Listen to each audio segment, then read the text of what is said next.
Thomas Paine, Thomas Paine, Thomas Paine, Sam Adams, Sam Adams, Sam Adams, Benjamin Franklin, Benjamin Franklin, Benjamin Franklin. These men spoke up for what they thought was right. From their courage came such documents as the Declaration of Independence and the Constitution of the United States. From their willingness to speak what was sometimes unpopular but right, we enjoy such liberties as freedom of speech, the right to keep and bear arms, and freedom of religion. There are those who still wish to oppress our freedoms, and there are still patriots willing to stand up and defend life, liberty, and the pursuit of happiness. Men like Zeb Bell, who honor our founding fathers and what they stood for. It's now time for Zeb at the ranch, speaking up and defending your freedoms. Brought to you by Magic Valley Les Schwab Tire Centers and all of the other great advertisers on the program. And now, Zeb Bell. Listen very carefully to this little story, how true it is.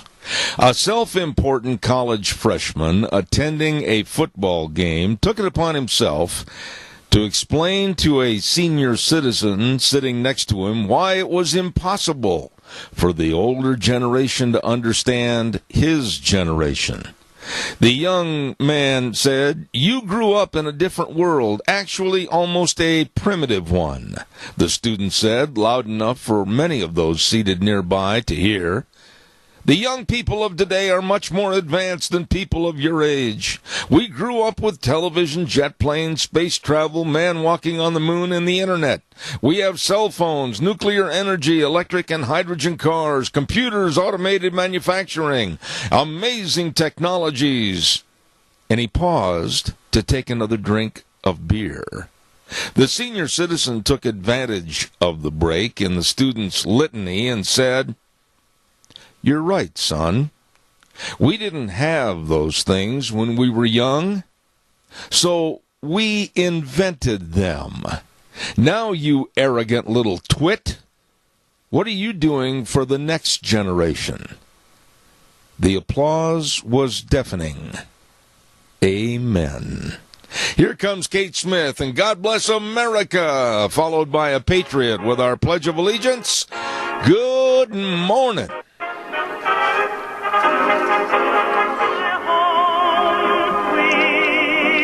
Oh, my.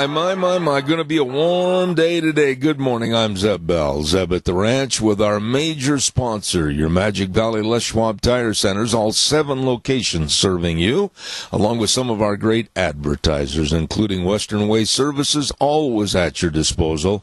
Call, get on the route service, 734-6969. Right now, it's time for the Pledge of Allegiance. Good morning. Good morning, sir. Yes, sir. I pledge allegiance to the flag of the United States of America and to the republic for which it stands, one nation under God, indivisible, with liberty and justice for all. Thank you, my dear friend, and I hope you call a little bit later. I got a feeling you will. Thank you very much. All right, have a good day. Oh, my goodness sakes. Hey, don't forget, time for the weather, and the weather brought to you by K&R Rental, 256 South, 600 West of Heyburn. Hello, Roger and the crew over at Heyburn, and the number to call, 678-3122. Open Monday through Friday, 7 to 5:30, Saturday, 7 to 2. They've got it all for you. All the power tools, lawn mowers, forklifts, whatever you need, man. And they've got all the experience to help you and get the equipment that you need. K&R Rental, 256 South, 600 West of Heyburn. Right now, here's the weather. Today is going to be the warmest day as we make our way through the work week and as we get towards the weekend, cooling off just a little bit. Today we're looking at sunny skies, high of 94, winds out of the southwest right around 13 miles an hour. Tonight we are expecting a low of 61. For tomorrow, sunny skies, high of 87 with an overnight low of 55, winds picking up out of the west right around 15 miles an hour. Thursday through Saturday looks like it's going to be rather consistent, sunny skies, slightly breezy, high of 81 with an overnight low of 51. That is your weather for Zep at the Ranch. Ooh, it sounds like a nice weekend. Brought to you by K&R Rental, 256 South, 600 west of Heyburn. You know, they get there bright and early in the morning to make sure that you get all the tools and equipment that you need. K&R Rental in Heyburn, 678-3122. You be sure and call them today. Thank you for sponsoring our weather. Don't forget, on Thursday, it's sale day at the Burley Livestock Sale Yard, 1100 Occidental Avenue in Burley. The sale that works for you. Merv May, Cade, Rogge, Lance, Udy, the whole crew. And believe me, the number to call for cattle consignments and sale information, 678-9411. Burley Livestock Sale this Thursday, coming up at probably, I think they'll be starting at about 10:30. We'll take a look and check with Merv. But again, the sale that works for you, the Burley Livestock Sale Yard. And there is only, in my opinion, one place to take your clothes and make sure that you look pretty doggone sharp, and that's Daryl's Cleaners. You know, they've been dry cleaning our clothes for years and years and years, and I'll tell you what, they've got so many added services, you know, along with dry cleaning that really prolongs the life of your garments.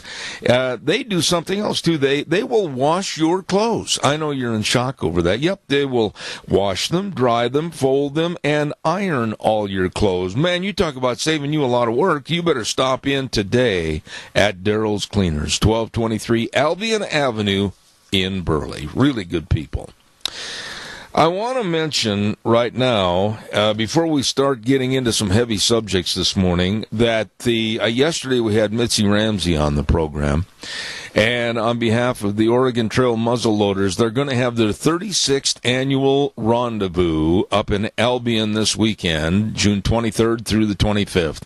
And it's always a lot of fun. They really know how to have a lot of fun and just very interesting. Oregon Trail Muzzleloaders up in Albion this weekend, starting on Friday night, going through Sunday.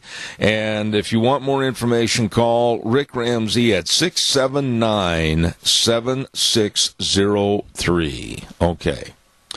Oh, and by the way, our thanks go out to one of our long-time sponsors, and that's Ramsey Heating and Electric at 2600 Overland Avenue in Burley. They open the doors at 7:30 in the morning till 5, Monday through Friday, and all your heating, cooling, and electrical needs are right there. And did you hear the forecast? 94 for today. Sweat City! Well, you better make sure your air conditioning unit is working efficiently with a new fresh air filter from Ramsey Heating and Electric, 2600 Overland Avenue in Burley, and the number 678-0459. You know, I watched the news last night, many aspects of the news, on different channels with different people. And I'm just going to ask you a question this morning because it's something that we all need to address, and I think we're being very lax on taking care of the problem. Why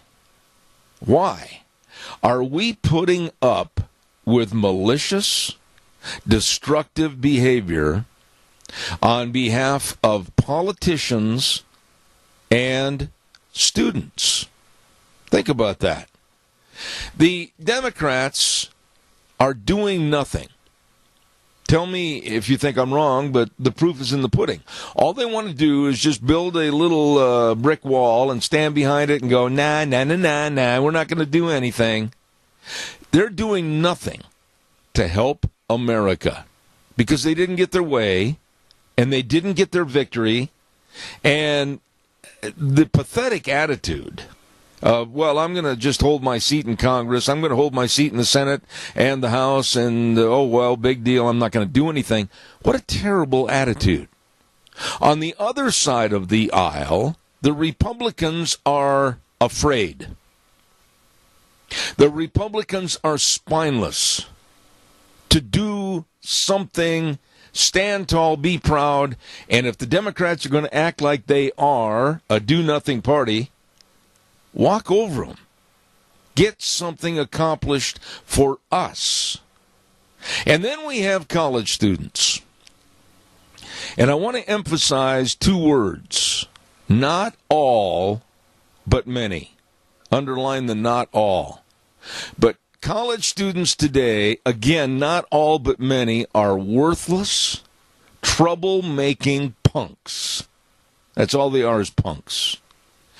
We cannot pussyfoot around this anymore. We have got to take the garbage and remove the garbage from our society. It's got to stop. Let me give you an example. And I'll do that right after we have these series of commercials, but I'd love your calls. Caller, I'll be right with you in a moment. Don't go away, please. We are going to be at Denny's Restaurant on Thursday for our Zeb's Lunch Bunch at 611 North Overland and Burley. Oh, my goodness, America's Diner. And our thanks to all of our gift certificate donors, including Walmart, Smith's, Hanson Mortuary, and Stokes, and Doug Martin. Thank you so much. And I'll tell you what. Take a look at that new list of delicious burgers at Denny's Restaurant. Or if you're like me, you're going to hang out on the breakfast page. I love breakfast. You will love any meal, anytime at Denny's Restaurant, 611 North Overland and Burley, and 291 Poline Road in Twin Falls. It is America's Diner. And don't forget Lunch Bunch coming up on this Thursday.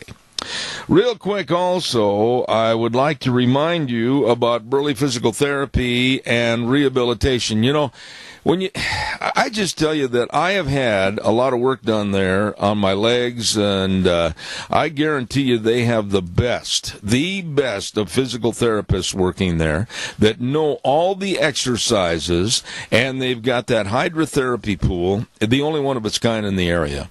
And I don't care what your ache and pain is, or you're recouping from an accident, whatever it might be, they can help you get back to being you. Please write the number down and call 678-1191. Burley Physical Therapy and Rehabilitation, 1263 Bennett Avenue, Suite 2 in Burley. Absolutely the best. Caller, good morning. You're on the air. And a good morning to you too, Zeb. Yes, sir. You know, this congressional thing that we're talking about on the health care bill, I think I've got it figured out. I don't have a solution, but I think I've got to figure out what they're doing.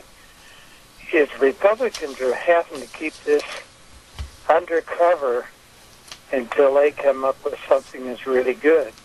Because if they try to share it with the Democrats in any way, shape, or form, they'll poke holes in it no matter whether it's right or wrong and drag it out, because this health care deal depends on whether they will be able to win an election in 2018.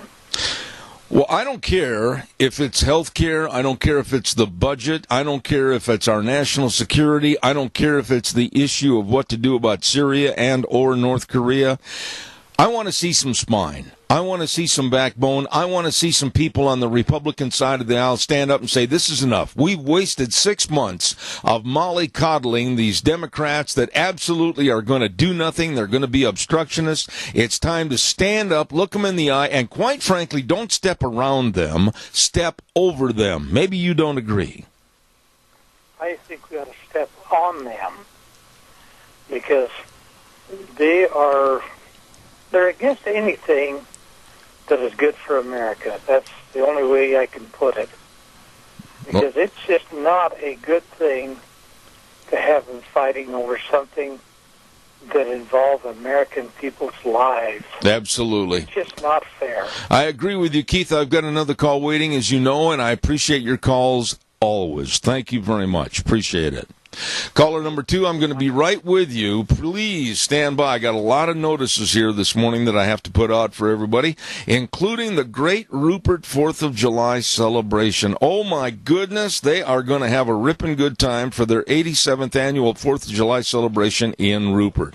And it's going to be June 28th through July 4th. And I've got to tell you that they're going to have the first annual mutton busting competition. It's an all mutton busting night. Oh, my goodness. goodness, at the Minidoka County Fairgrounds on July 1st. Woo, boy, they're going to have a lot of kids, 48 years of age up to 60 pounds with a $10 entry fee. This is just a part of all the ripping good fun at the Rupert 4th of July celebration. Great food, great entertainment, a lot of fun for the whole family at the Rupert 4th of July celebration. Caller, good morning. You're on the air. Yeah, good morning, Zeb. You know, there's so much propaganda and so much baloney in the news nowadays. It just fries my bacon about every time I listen. And, you know, one of the things that really got me yesterday, they were talking about the young kids that were shot with, you know, weapons or guns, whatever you want to call them. And they gave this like it was a huge number was killed each year. And I stopped and did a little bit of math for a second, and, you know, they mutilate and murder, and that's Republicans and Democrats both, mutilate and murder with abortion of these little babies, more kids in one piece of one day than they did a whole year with, you know, the accidental deaths from guns or, you know, kids getting hold of them, playing with them and stuff. That's right.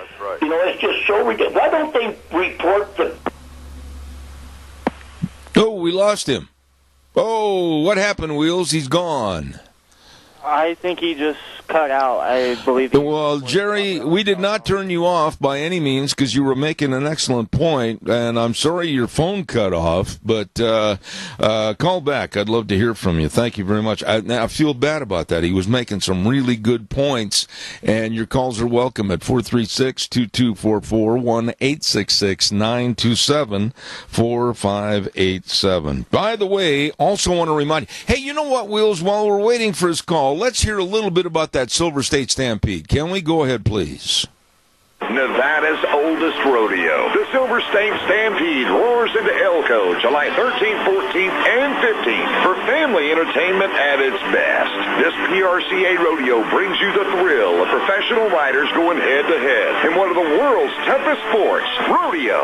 The action kicks off Thursday with the annual kickoff party featuring mutton busting, Old West bronc riding, tri-tip dinner for just $10, and an extra dose of the world-famous Ring of Fear. Head into Friday and Saturday for PRCA rodeo action with the award-winning Wild Child Rodeo Clown and dance the night away with the Jeff Palmer Band. So gather your friends and get your tickets today for the 2017 Silver State Stampede, July 13th through the 15th. And don't forget to wear your pink for Tough Enough to Wear Pink Night on Saturday. Family entertainment at its best with the 2017 Silver State Stampede at the Elko County Fairgrounds. You'll pay for the whole seat, but you'll only need the edge. There you go. It's going to be a ripping good time. Let's check back over to Wheels and see if we've got a call. Good morning.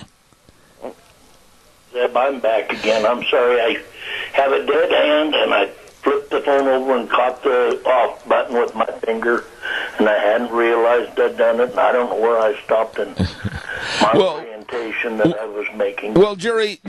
Some things just really upset me. Well, and Jerry, let me just jump in and help you a little bit. You were making some excellent points about how people aren't working for America. They're not really supporting America, and I'm sick of it. Like I said, whether it's politicians or whether it's these crackpot punks that are going to college to do nothing more than activism against this country. I've got a story about Evergreen College up in Washington State that'll absolutely make you sick to think that young people are doing this kind of thing while trying to get a college education.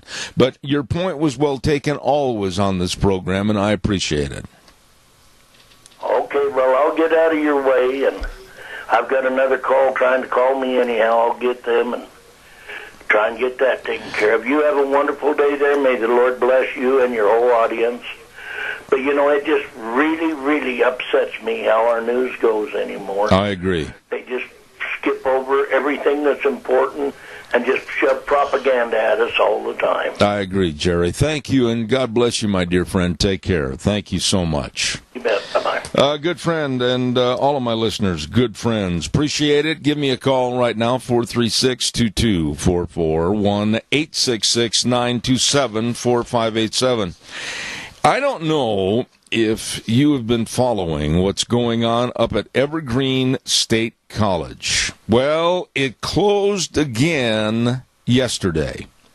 The second time in days because of security concerns that led college officials to shut down the campus, and it's got national attention over protests over racism. This thing is completely out of hand. Let me just quickly give you some of the facts.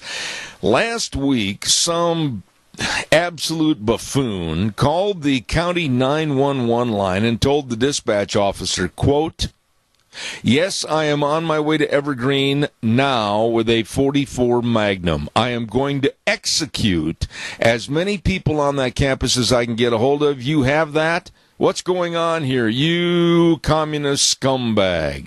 And the call was received by the college, and these threats shut the college down. Now, the students up there in late May were protesting about race, and they were demanding, and I chuckle out of cynical attitude this morning, they were demanding that the white people leave the school for a day and nothing but colored people remain on campus. You know, you're paying X amount of dollars to go get a higher education, hopefully in college to develop career skills so you can go out in the world with that rolled up piece of parchment and say to the world, I graduated from college, I have a degree, and here I am, I'd like to work for you. But not so with these punks.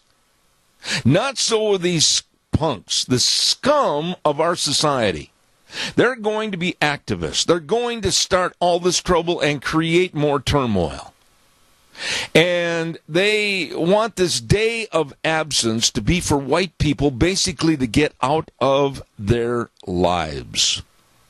Well, one professor said, absolutely not. That's not fair. I mean, the students in my class have paid their tuition. They're here to attend my seminars and my lectures, and I'm not going to leave. Well, they protested him, and they demanded that he be fired and everything else. And they've made his life pure hell. And again, I go back to the terminology punks. And where are we as a society because we don't put the hammer down on these kids and say enough is enough? You go sit in the corner and shut up until we talk to you. You paid for your education. You're going to be here for an education, not to be a political activist that absolutely is trying to disrupt all the students and the education of the school. When are we going to take control? When are we going to say right is right, wrong is wrong, and we're not going to let the gray area in between take effect? I don't know about you. I get emails and letters and calls. Oh, you're too tough on these kids. Why, they're just speaking out. They're just they're using their First Amendment rights to be vocal. No, they're not. They're being and using the First Amendment to be criminals, destroying property, destroying people's careers, destroying people's education. That's not using the First Amendment. Your thoughts? I just think that whether it's the politicians doing nothing or these kids involved in basically communist activities, we've got a lot of garbage in our society. A lot of garbage. Calls welcome, 436-2244, 1-866-927-4587. Don't forget our dear friends over at Mount Harrison Audiology and Hearing Aids. Oh, hello, Dr. Pickup. And the number to call for a hearing screening appointment, 312-0957. Now, they're located right across from the Minidoka Hospital emergency room, and I urge you to get a hearing screen. It's not going to hurt. Absolutely not. I had fun with it when I was over there. Really enjoyable time, but it also is very helpful. And found out the problem, and we addressed the problem. Thanks to Dr. Christine Pickup at Mount Harrison Audiology and Hearing Aids. You be sure and give them a call, 312-0957. Thank you. Hey, don't forget, too, on Thursdays, we've got a segment at 9:15 in the morning on Thursdays called It's Time to Grow with Tony McCammon, with, of course, the University of Idaho Horticulture Department, and it is interesting, whether it's trees, whether it's bugs, whether it's anything related to the outside, weeds, you name it, he knows. So don't forget, It's Time to Grow on Thursdays at 9:15.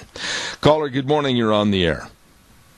I'll see if I can spit this out right, Deb. A Democratic president once said, ask what not your country can do for you, but what you can do for your country. Yes. Have we not forgotten that phrase? Well, evidently, Earl, because now it's gimme, gimme, gimme, I want, I demand, and I've had enough. I mean, I will never cater to that liberalist thought to the point where these kids are running the college. Are you kidding me? The college dean, the board of regents, everybody should just say, wait a minute.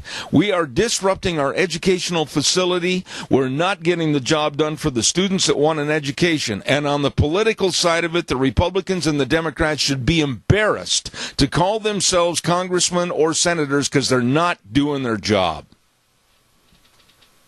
Well, as for the students, they need to earn their education, Zeb. This handing out money to them and freeloading professors in our universities has got to come to an end. I agree. Earl, you said that very well, and by the way, I commend you on that. Some people get it twisted up. You hit it right on the head. Thank you, sir. God bless you. Let's not let them rephrase that. Amen. Thank you. All right, buddy. Thanks an awful lot. Caller number 2, I'm going to ask your indulgence. Stay there for just a minute. I've got to get this in. Don't forget Autumn Haven Assisted Living Center at 924 Christian Way in Rupert. Oh, my goodness. The only locally owned and operated assisted living facility in the Mini-Cassia area. And they invite you to stop by and visit the facility anytime for a tour. Check them out. And believe me, your loved ones will really enjoy the atmosphere. The beautiful patio in the backyard, barbecues outside in the summer, attending various events around the community. Autumn Haven Assisted Living Center. They're small compared to some, but with a bigger heart than most. Call them today at 924 Christian Way in Rupert, 436-3200. Caller, good morning. You're on the air. Thank you. Good morning. I'd like to give a call out to a young couple that I went to their wedding a month ago, and they just now, both of them, graduated from the University of Idaho, and the husband is going on to get his law degree, and talk about two of the most amazing young college graduates. They are conservatives to the core. And they didn't pick up a bunch of liberal ideas up at the University of Idaho. The universities in our country are turning out these liberals. And that is where we've got to start making the inroads. Well, Chris, universities professors, they know they've got these kids, and they've got a lab for turning kids into liberals. And I think that there's too many colleges like that. Are parents checking this out before they send their kids to school? Well, I'm glad you brought this up this morning because I want to revert back to the verbiage that I used when I started this segment. I said college students, not all, and I asked everybody to underline those words. Not all of them are bad, not all of them are punks, not all of them are troublemakers. But you know what? The overshadowing of the good that's going on in university campuses, like what you just said about this couple you're talking about, that's overshadowed by these worthless troublemakers that are out there and in college only to be activists and causing communist activities. Well, and I hate to say this, but back when I was at college, and I suspect when you were at college, there was that element. And I think that the problem is some of them graduate out of there and go into businesses and opportunities that they can carry that through. The only thing is all we can pray for and ask for is that our educators educate, don't integrate. Don't just inoculate them with liberal ideas, because I think there has to be a happy balance. Well, yeah, but Chris, when a white professor up at Evergreen College, and he sits there in class, and he is met by about 30 to 40 of these students that are demanding that he leave college for the day, demanding that he doesn't teach his courses on a day. That's nothing more than anarchy. That's nothing more than chaos when you demand that somebody leave their job because you don't like them because they're white. You don't like what they're teaching. You don't like this, that, or anything else. And you're disrupting the entire college educational source, if you will, and these punks have got to stop. I think that it's got to start in the home, and sadly, that professor he has a job to do, and it's his job to do it. Hopefully, that university will stand behind him and send those kids out of the halls of that college. Amen. Thank you for your call as always. I really enjoy it. Thank you, Chris. God bless. Bye-bye. Thank you. Yeah, I don't care what people say about me or how they take some of my comments in the morning. I'm being very honest about it. I think that when some of these nincompoops on the left say, well, we want to have a commitment to tolerance and respect, they don't even understand the words. When they mob, literally, a college professor and demand that he not teach, and the man wasn't saying or doing anything out of line, believe me, and demand that all the white students leave college for a day. Are you kidding me? And then they have the gall to say, well, of course, these are our demands for tolerance and respect at Evergreen. Oh, come on.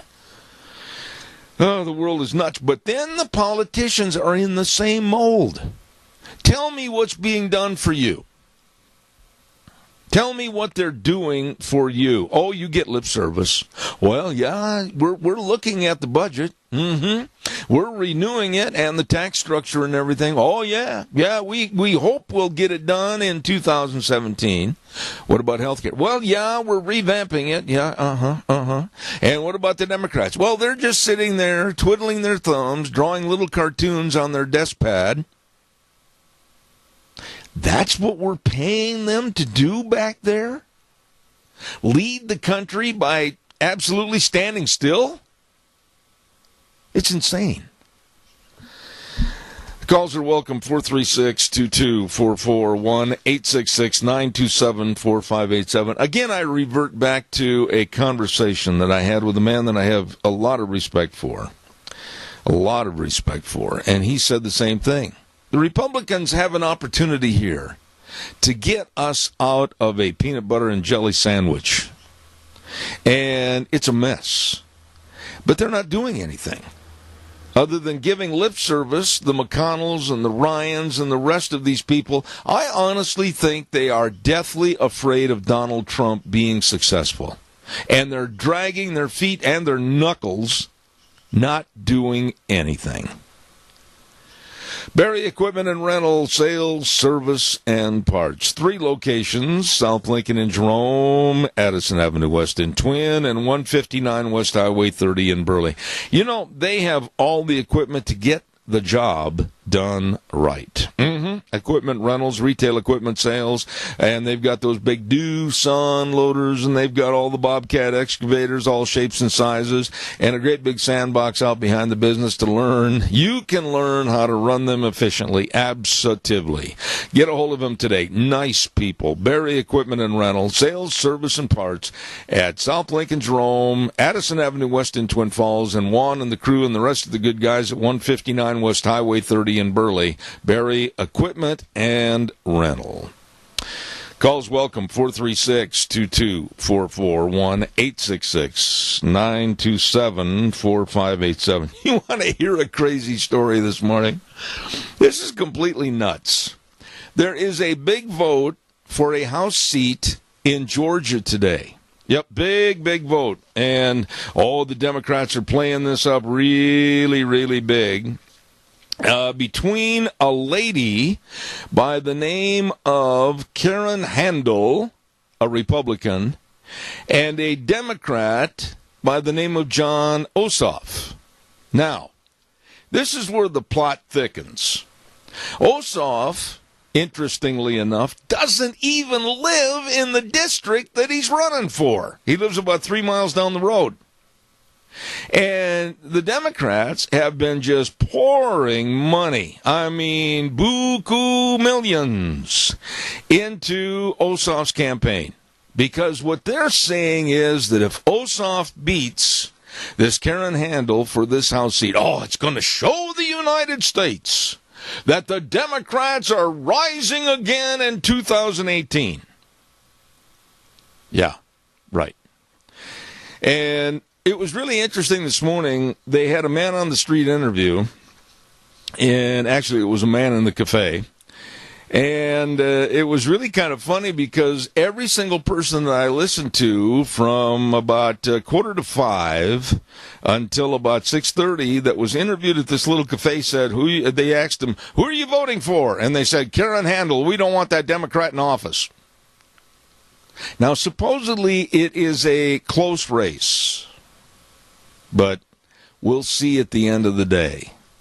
The Democrat John Ossoff against Karen Handel, the Republican.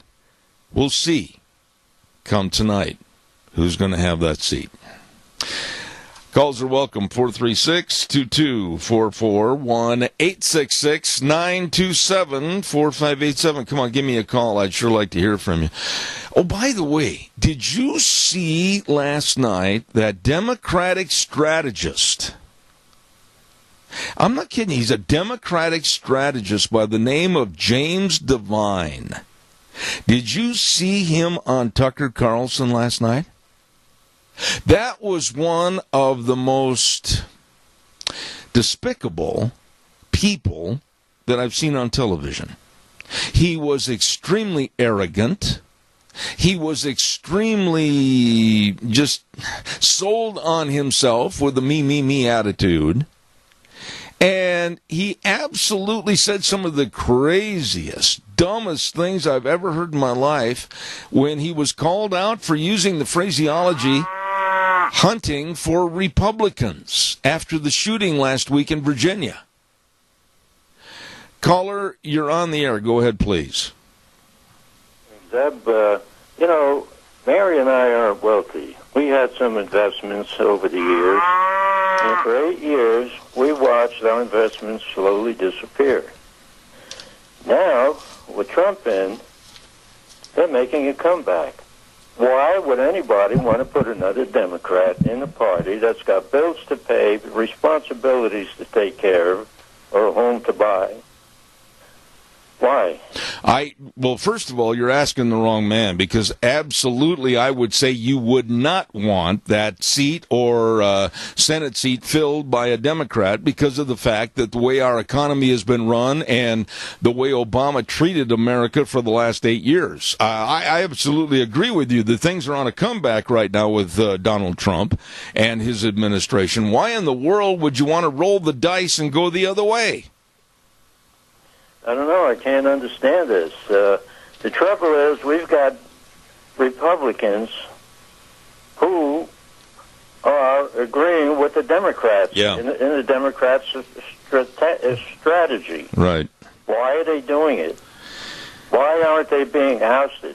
I think it's because they don't like Donald Trump. You know, these Republicans in name only are just absolutely afraid of protecting their own backside.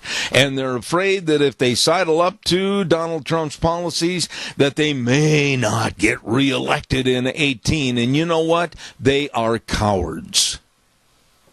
That's right. And you know what? I'm keeping a list of these guys, like McConnell and Ryan. Ryan, I wouldn't trust as far as I can throw my pickup. Have you tried that lately? House. And the voters out there have got to get to the point where they let the politicians know that they're really upset. I don't know how many people calling in. Yeah. I agree with you, Tony. And like I said, we need a big broom and a dust mop and a dustpan and everything and start cleaning house because I'm sick and tired of the attitude of do nothing. God bless you and Mary. Thank you for your call, buddy. I appreciate it. You're welcome. Thank you. Caller number 2, stay with me. I've got to get a weather forecast on here. I'm running a little bit late, so stay with me. Riverview Urgent Care, 382 North Overland and Burley. Twin Falls Urgent Care, 2392 Addison Avenue East in Twin, and Jerome Urgent Care, 133 West Avenue A in Jerome. Minor emergencies, major care. The doctor will see you now. Not in 4 or 5 days. And they're open 7 days a week to serve you and your family for the sprains, the strains, the cuts, and the abrasions and everything. Hey, get a hold of them today, the Urgent Cares. Here's the weather. Today is going to be the warmest day as we make our way through the work week and as we get towards the weekend, cooling off just a little bit. Today we're looking at sunny skies, high of 94, winds out of the southwest right around 13 miles an hour. Tonight we are expecting a low of 61. For tomorrow, sunny skies, high of 87 with an overnight low of 55. Winds picking up out of the west right around 15 miles an hour. Thursday through Saturday looks like it's going to be rather consistent. Sunny skies, slightly breezy, high of 81 with an overnight low of 51. That is your weather for Zeb at the Ranch. Hey, appreciate it, Gina. Brought to you by the Urgent Cares. Riverview Urgent Care in Burley, Twin Falls Urgent Care, Twin Falls, Jerome Urgent Care in Jerome. It's true. Minor emergencies, major care. Caller, thank you. Good morning. You're on the air. I'm not too worried about the Democrats that are in there right now. I think our biggest problem is the chicken fellows that we got in there that are Republicans that aren't going with our president. We need to be set up and ready so when our next primary comes, we got some good Republicans in there that will take care of us instead of worrying about their next re-election fund. Very well stated, and I want to ask you right now, are you in favor of term limits or not? The way that the government was set up, them fellas wasn't supposed to stay in there that long. That's but right. The only way we're going to be able to get it done is going through an Article 5 constitutional convention set up, and that scares me to death. Yeah, I agree with you.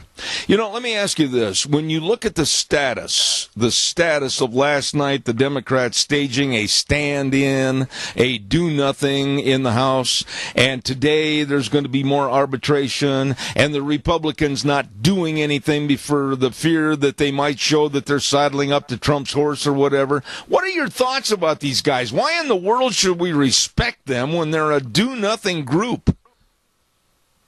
It goes right back to we got to be ready when the primaries come and boost those fellas out of there and get people in there that want to work for the people and not for themselves. Amen. I mean, that's the only way we're going to change all of this because I don't think we can ever get it passed.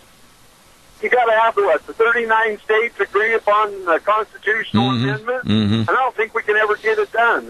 There's just too many of them out there that want to throw gun control and everything else in with it. Let me ask you. To get together like the Tea Party did in the beginning and quit worrying about what the media says and get the people ready so that we can get these people out of there and somebody in there that wants to do the job and not make a life of it. Hey, real quick, and I appreciate your call this morning, but I got to ask you about these college students.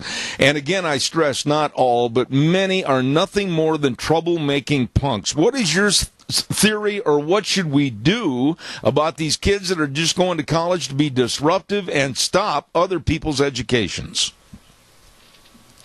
We got to get the people in the legislature on the state basis so that when stuff like this is happening, we can get the hierarchy of the colleges changed. I agree with you. I agree with you. It's the people that are in there running the colleges that are the problem. Yes. They're the ones that were the love children of the 60s that have figured out how to make the system work. You know, I wish you'd call more often. I know you're traveling. I can hear your car, but by golly, appreciate your calls. Take care of yourself and call me again. Thank you. Have a good one, Zach. All right, thank you. Spot on. Spot on. We've got to get people in office. I don't care if it's statewide or nationally. that have a backbone and are going to honor what their constituents have put them in office for. Caller, your indulgence and patience just for a second. I'll be right with you. Don't forget the Rupert 4th of July. Merchants invite you to come to Rupert, like Magic Valley Carpet, 613 D Street in Rupert. Oh, my goodness, they're just off the square, and they've got all your carpet, flooring needs, everything. Carpet, hardwood, vinyl, laminate, tile, everything at Magic Valley Carpet, 613 D Street in Rupert. And how about Haskin Insurance Services at 629 Fremont Street in Rupert? Oh my goodness, great people. Mike, Dustin, Don, Terry, the whole crew serving you with over 50 years in combined experience in the insurance industry. Haskin Insurance in Rupert, inviting you to the 4th of July celebration. Caller, good morning. You're on the air. Morning. I really like the comment you made and agree with it, that just because they call themselves Republicans, they may not be Republicans underneath their jacket.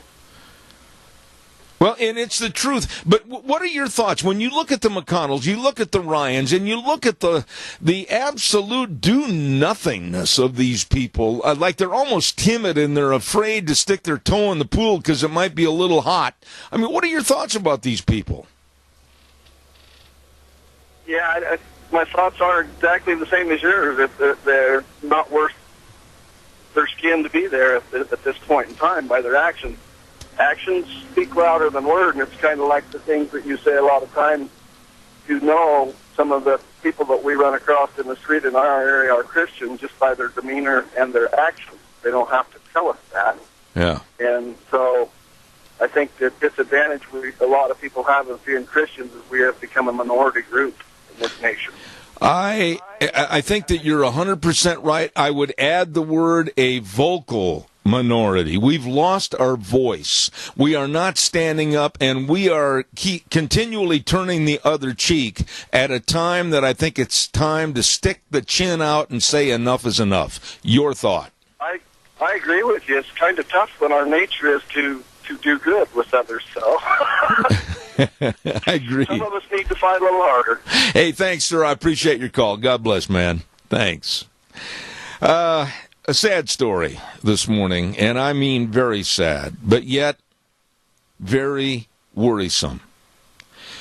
Otto Warmbier, that 23-year-old student that was confined, beaten, and suffered a coma in North Korea, died yesterday, in case you didn't know.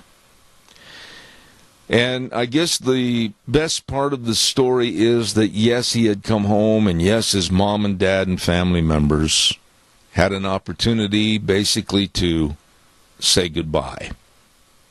He was not responsive. He didn't really know what was going on. He couldn't say any words.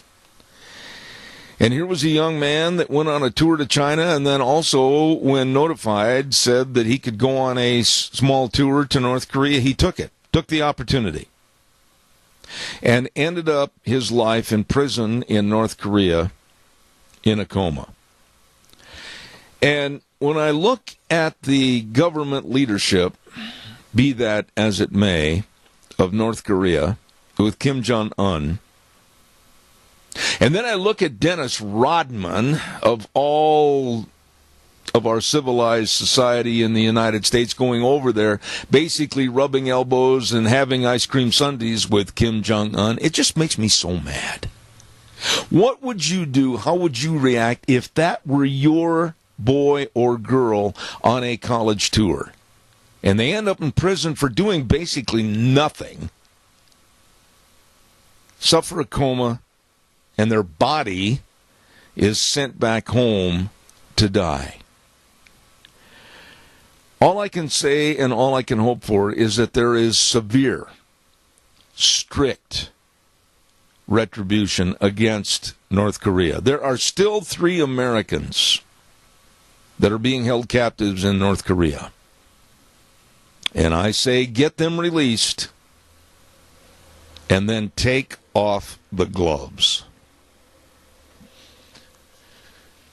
Our thanks go out to our major sponsor, and that's your Magic Valley Les Schwab Tire Centers. We're doing the right Everything matters. Absolutely, with the best of tires. I mean, you're doing a lot of driving this summer. Maybe on weekends you take off and you go to the hills. Maybe you've got trips planned to various locations around the Intermountain West, or for that matter, all over the country. Well, you need safe driving tires for your pickup, your SUV, your car, whatever. They've got them all. All the different tread designs, all the different sizes.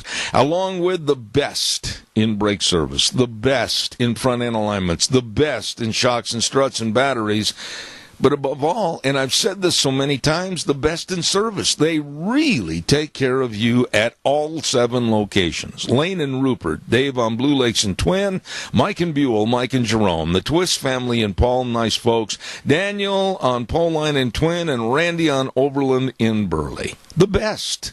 Your Magic Valley, Les Schwab Tire Centers. Wow, we've got a great story coming up at 9:06. We're going to have author John Aldridge talking about his book along with Anthony Sosinski, co-wrote the book. It's called A Speck in the Sea, about being lost in the Atlantic Ocean. Don't miss that, coming up at 9:06. And then at 9:30, attorney James Herson talking about James Comey and how he lied. We're going to have all of that. We'll be back in about 7 minutes. Wheels, take it away.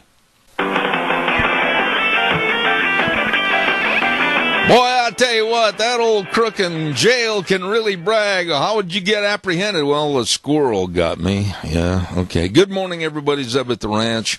And, of course, our major sponsor, your Magic Valley Les Schwab Tire Centers, all 7 locations serving you, along with some of our great advertisers like Western Waste Services. From the canyons of the Snake River and all across southern Idaho, we're always at your disposal. Western Waste Services, we care about our community, our resources, and this free land. Western Waste Services is lending a hand, always at your disposal. Western Waste Services. Oh, my summer is here. Tonight, actually, it starts officially, and all the outdoor gatherings, the concerts, the reunions, the birthday parties. Oh, wait a minute. Did somebody get a porta potty for the party? Oh, my goodness. You better call Western Waste Services right now. Potties for your party. They can help. They're very loyal to the community and the people they serve. All you have to do is call them at 734-6969. Western Waste Services. Absolutely the best. Hey, by the way, on Mondays, we have Gardening for Idiots, named after me, with the lovely Miss Vicky of Vicky's Country Garden at 185 South, 600 West of Paul. Hey, right now, all the annuals are 25% off. Roses are 25% off. Fruit trees, 20% off. Woo, you better get over to Vicky's Country Garden. 185 South, 600 West of Paul. And be listening in next Monday at 9:15 for Vicky on Vicky's Gardening for Idiots. Yes. I need to what?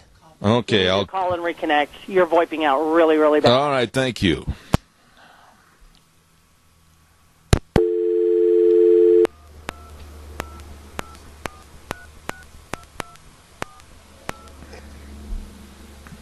Why didn't he say something? We'll put you through, sir. All right, thank you. Oh, my goodness sakes, thank you. I hope everything is a lot better. Evidently, we had a bad phone line there for a moment, and I apologize. Once again, don't forget, for all your gardening needs, Vicky's Country Garden in Paul, 438-5663. We picked it up just like nothing ever happened. Real quick, before we get our guest on the phone, I want to remind you, too, about your dogs, your cats, your horses, everything. Be sure and contact Ark Animal Hospital. Dr. Bill, Dr. Liz, the whole crew, they really take care of your animals. They have warm hearts for cold noses. Don't forget, it's a mixed animal practice, meaning big or small, they love them all. And believe me, with all the ticks and the flea season right now, you better make sure and check out your dogs. And don't forget, you can pick up the ticks from your puppy dog. So be careful and be prepared. Get a hold of Ark Animal Hospital, 750 21st Street in Hayburn, 678-1177. 877. Really good people. I apologize. We had just evidently a little problem with the line, and we reestablished the line. We're back on, and hopefully we won't have that problem happen again in the next little bit. Want to thank, if we could, our dear friends over to Hanson Mortuary. And I know with the 4th of July coming up, they're so community-oriented, so society helpful over in Rupert, and that's, of course, Joel Heward, his family, and his staff, all of these folks at 710 6th Street in Rupert, Hanson Mortuary. And when there is the passing of a loved one, don't forget, they can help, they will help always with the highest ethical standards, with unquestioned integrity. Please call the number today, 436-5636. That number again, 436-5636. Hanson Mortuary, serving you and your family. Right now, let's go to the phone line, and I'm really looking forward to this interview with this gentleman, with his book, and along with his partner, John Aldridge and Anthony Sosinski, with the book called A Speck in the Sea. Good morning, John Aldridge. How are you? Good morning. Thanks for having me. You know, I apologize. We had just a couple of technical difficulties. It delayed getting you on the air for a minute or so, but John, I've had in my life, I've been involved in a plane crash, and I've been involved in other accidents, life-threatening, but never have I been in the ocean. That scares me. I've always had a lot of respect for the ocean and deep water, and then I picked up this information about your book along with Anthony Sosinski, co-authors of A Speck in the Sea, and I got to tell you, it just made the hair on the back of my neck stand up. Tell us a little bit about the story. Well, we're lobster fishermen from Montauk, New York, the eastern end of Long Island, and we fish about 50 miles from land. So, you know, we're out in the deep water in the ocean. On one of our average trips in 2013, we had left the dock at 8 o'clock at night. It's about a 9-hour ride out for us to our fishing ground. So, you know, there's 3 guys on the boat. One guy stays awake, the other 2 sleep, and then we rotate through the night. That particular night, I was getting the boat ready on my watch, and I was moving one of the coolers on the deck to get off of one of the hatches, because our boat's basically a big fish tank, big lobster tank, that we keep the lobsters and crabs under the deck in these live wells. And I was getting in there to adjust one of the valves, and as I pulled on the cooler handle, the handle had snapped. And being that our boat doesn't have a transom or a back to it, because the traps slide off the deck into the water, I slid off the deck into the water in the middle of the night without my crew even knowing about it, 40 miles from land, 2 o'clock in the morning. Oh, my goodness. Now, here you are in the water, and did you have a life jacket on? No, all I had was my fishing boots, my a pair of shorts, a T-shirt, and my pocket knife, and that was about it. And I basically was about to drown, out of panic and fear and everything, and I realized that my boots were very buoyant. So with a last-ditch effort, I basically kicked my boots off and grabbed them to catch another breath before I really was going to sink. And I realized they were pretty buoyant, so I emptied the water out of them, and I forced them back into the water with an air pocket and put one under each arm, and I basically had a makeshift life jacket. Oh, my goodness. Now, here you are in the dark, in the ocean, and I got to tell you, you're giving me the heebie-jeebies right now. I'm scared to death of that kind of a situation. What did you do? I mean, what thoughts went through your mind, John? Well, immediately, you realize that nobody in the world knows you're even missing. Nobody in the world knows you're in the situation you're in. Your crew is asleep. They can't hear you. They're up in the front of the boat, asleep. And all of these feelings go through your head, like today's the day you're going to die. Who gets to know today is the day you're going to die? And I basically couldn't accept that after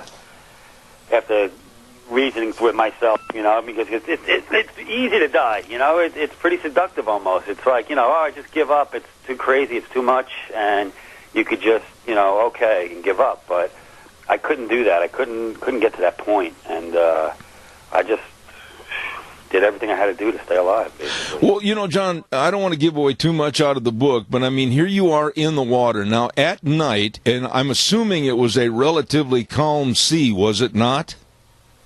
Yeah, we just came off of a storm, so there was a residual, like, 4-foot swell out there. And so, you know, when your chin is on the water, you know, you don't really have too much visibility. You don't have too much freeboard, shall we say. Okay, now you're in the ocean and it's in the middle of the evening and you're basically treading water with boots under your arm to give you buoyancy. Did you see any lights or hear any passing ships? At night, no. At night I was basically by myself, nothing. Just had two sharks swim up to me.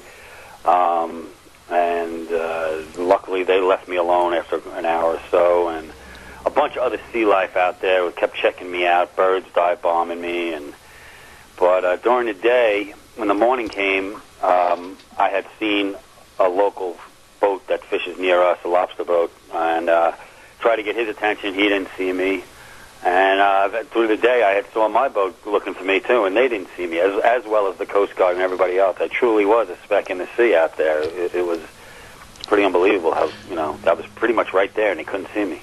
John, I got to tell you this, and I hope you'll take this in the right vein. If I was in the ocean and two sharks came up and just started looking at me, I'll guarantee you, John, I could have walked on water clear back to shore 50 miles.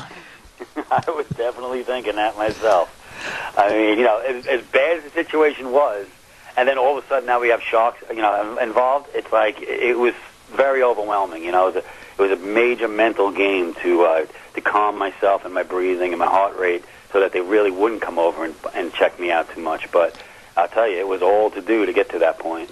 Let me ask you, how old were you, John, when this occurred?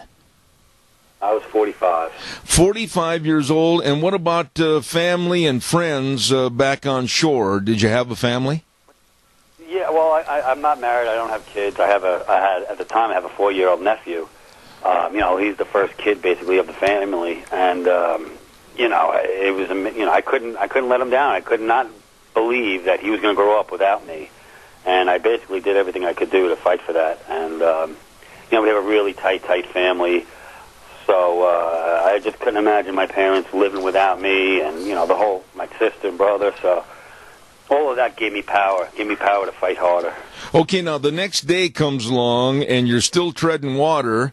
Can you give us, without, again, giving too much out of the book, because I want to get this book tomorrow. I'm going to a bookstore and I'm going to find this book. What did you do? I mean, you're hungry, you're thirsty, you're alone. What are your thoughts and what did you do?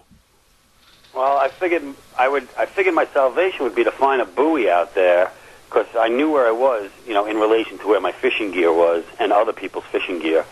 I mean, we're 40 miles out in the ocean, but we were inside like an area where we lobster. So I knew there was buoys in the area, and I figured that let me find one of them, hold on to that, and that would give me, you know, like more buoyancy and stuff. But once I got to it, I realized it's not really helping me because it's like holding a balloon. I couldn't get on top of it. It was you know, above me. So. And I seen the helicopters and everybody flying past me. So, you know, I was kind of in the wrong spot. They were in the wrong spot. And I just kept trying to put myself in a better position to be found. Let me ask you this question. You say a speck in the sea, the title of the book. How difficult is it for observers, naval observers, etc., to try to find somebody in that water? I mean, with all the wakes and the waves and everything, man, that is literally a speck in the ocean, isn't it? Yeah, I mean, the way they describe it, the Coast Guard, you know, to their rescue swimmers and stuff, it's like, if you're looking for a coconut or a basketball, you know, in the ocean, good luck. Yeah. You know? And they never actually find anybody, you know, especially up here in the Northeast, in the Atlantic here, alive, you know, after falling in the water in the middle of the night and rescuing them. So, you know, not only did they make me look good, I made them look good. Well, let me ask you this part of it then, as far as how long did you try to stay with that buoy, and basically how many hours were you in the ocean before finally, thank the good Lord, rescue help came? Yeah, I fell in about 2:30 in the morning, and they found me about 3:30, 4 o'clock the next afternoon. You know, so it was all through, through the rest of the night into the morning, about 13 hours or so. Trying to swim the whole time, and the water temperature was 71 degrees. So it wasn't super cold, but it wasn't, you wouldn't go in your pool in 71 degrees. So I came out of the water 93 degrees, my core temperature. So oh my! That's pretty Hey, John, I've got to ask you, when they found you and you all of a sudden had welcoming hands and arms getting you on deck of a vessel, what were the thoughts that went through your mind? Yeah, it was, the whole time you're fighting for your life, and you're so tense, and the adrenaline's flying, and you're just so wound up. And then seeing the helicopter finally, notice me, it was like such a relief, to realize that today's over and you're going to be saved and you're going to be able to see your family and friends and live, it was overwhelming. It was definitely overwhelming. Now, I've got to ask you this question because a lot of people probably say, I'm in the horse business, and when you get bucked off, you got to get right back on again. What about you? Did you go back to shore, take a respite, and then all of a sudden go back out fishing again? Yeah, so I was ready to go right back out, but my mother was, very traumatized from the whole scene, so I had to take 2 trips off and reassure her everything was going to be okay. And I took 2 trips off, and I've been fishing ever since. We just got in 2 nights ago. So, what about the differences that you would do on board that ship again? Would you always wear a life jacket? Would you tell everybody else to wear one? What would you do differently or have more safety? Well, what we've done differently is we put a tailgate on the back of the boat now, which is like a pickup truck tailgate that folds down when we're working, and when we're not working, we pull it up and it closes the back of the boat in. So I have that for one. We also have personal location devices that are GPS locators. So if you had fallen in the water, you have this device on you that automatically sends a GPS signal of distress to the Coast Guard, and they could pinpoint right where you're at. That would have saved a lot of time for me. Well, John, does this happen, falling overboard, quite frequently in either the Atlantic or the Pacific? Yes, it is one of the most common, death scenarios for fishermen out here. I mean, I think the year I had fallen in the water, there were 12 other incidences of that, and I was the only one that had survived in that year. Oh, my goodness. And since then, there still hasn't been anybody, but unfortunately. And I would think, and I think most people don't think of the Atlantic Ocean, especially where you were, as being a haven for sharks. A lot of people always think they're in the warmer climes down by Florida, in more of a climate is much warmer. But here you are in the Atlantic, and you're circled by sharks. I want to go back and have you talk a little bit more about that. Yeah, well, great white sharks like cold water. So we have a lot of great white sharks that live around here. So that was on my mind the whole time, too. So, and being that I'm a fisherman and I know what's in the ocean, and I've killed a bunch of stuff in the ocean, you have that karma thing going, so I didn't want it to come back and bite me. But, we have a lot of sharks here. But, that's where they live. That's what they do. It's part of their thing. But they were around me for probably an hour. I figured they were 2 blue sharks. Pretty common for all waters here. They're not really man-eaters like the makos or the great whites or the tigers. But we have all of them here. So they were on my mind the whole time. I'm swimming on the surface like a frog, basically, and I'm waiting to get chomped up. Oh, my goodness. John, when they buy the book, and we'll talk about the locations here in a moment, what is the main thing or theme that you want people to take away from this book called A Speck in the Sea? Well, something that really mattered to me that day and was unbelievable how strong it was positive thinking.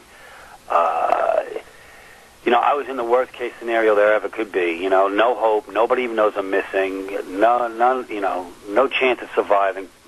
And the positive thinking that I used through that day and through my experience empowered me so much to stay alive and to fight for it. It was so unbelievable, because I could feel when I thought about my family and I thought about woe is me or this happened or why did this happen to me, the negative would just bring you down and bring it down and really make it hard to keep moving forward. But when I blocked that out of my head and just thought positively, it was so empowering. It was unbelievable. And when your life is on the edge like that, it really makes a difference. So I think when in everyday life, if you use that, it could really help you out. Now tell us, where can people, my audience, where they can buy the book called A Speck in the Sea? You could go to Amazon, Barnes and Nobles. It's all over. It's very, very accessible. It's out there. It's all over. You absolutely are my hero, because I guarantee you, after listening to your story, I will never take a bath in a bathtub without having a 30-06 right next to it. It helps. Well, God bless you, John, and thank you for sharing this story with my audience, and I guarantee you I'm going to buy that book today, A Speck in the Sea, John Aldridge and Anthony Sosinski, the co-authors, and the book is called, like I said, A Speck in the Sea. Please come back in the future. I'd love to have you on again. Thanks, John. Thank you for having me. You betcha. Thank you. Woo! Can you imagine in the middle of the night, 2:30 in the morning, falling overboard, no life vest, in the ocean, and sharks, the whole 9 yards? Ho, ho, ho. Yours truly don't like that. I'm scared of the ocean. I'm going to tell you right now, I'm scared of the ocean. We went on a cruise a couple of years ago, and we were getting off at one of the ports, and we had to load onto a small craft to go to the mainland.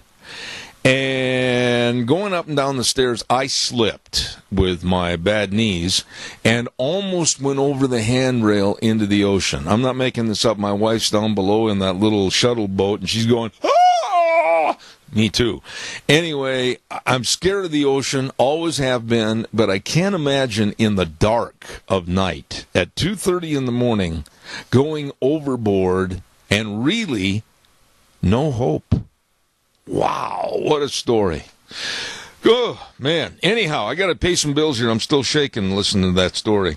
Don't forget what's going on over at Rupert for the big Rupert 4th of July celebration, June 28th, all the way through the 4th of July. Holy moly, they put on fun for the Rupert 4th. They always do.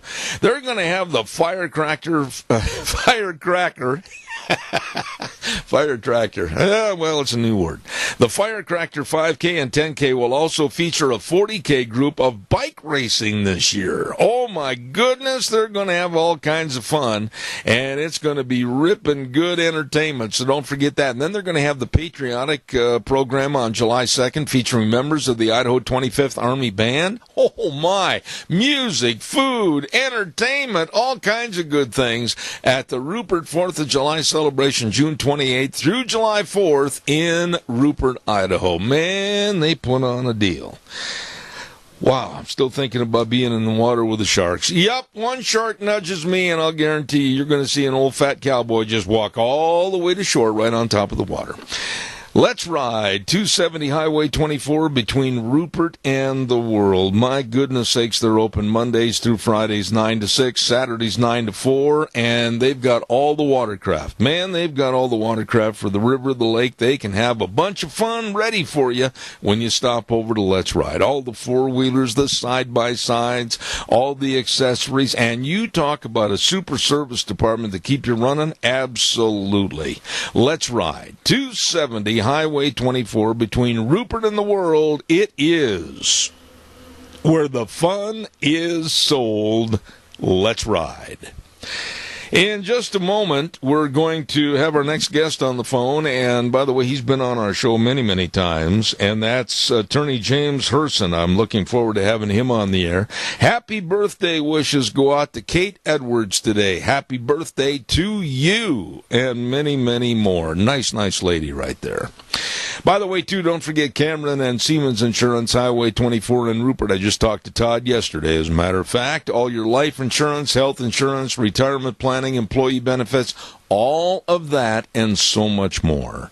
They are dedicated and responsive to your needs, Cameron and Siemens Insurance. You call them for an appointment today. Don't put this off. You call them right now. 436-4424. Cameron and Siemens Insurance, Highway 24 in Rupert. Really, really nice people. Let's go to the phone lines right now, and a gentleman that I've got a lot of respect for. He's been on my program many, many times. He knows all that's going on in Hollywood. He does quite a bit of writing about this, that, and the other items in the news today, including James Comey, former FBI director, and some of the lies that might have been told by James Comey. And I say good morning to James Herson. Good morning, my friend. Good morning. How are you? You know, I see you on Fox News every now and then, and I apologize I haven't called to have you back on my program in recent times. What's been going on in your world before we get real heavy about this Comey stuff? Well, the usual things, but, covering the entertainment industry in Hollywood, I'm constantly astonished that they can exceed their levels of exaggeration, hyperbole, irresponsibility, and the things that have been done in the last few months have just been unprecedented. So that's what I've been involved in. But because I'm a lawyer, I've definitely been following everything that's going on in Washington, D.C., particularly with the evolution of this special counsel's office and how it's taking shape. So other than that, same old stuff, Deb. You know, James, you have a particular interesting insight as to what's going on. You write about these folks, you know these people, you rub elbows with these people in Hollywood and other locations. And how do they treat you, knowing that you're a conservative, knowing that you're a family values man? I mean, do they give you kind of the cold shoulder all the time? A long time ago, I accepted the fact that there are certain people in Hollywood that I am unable to work with.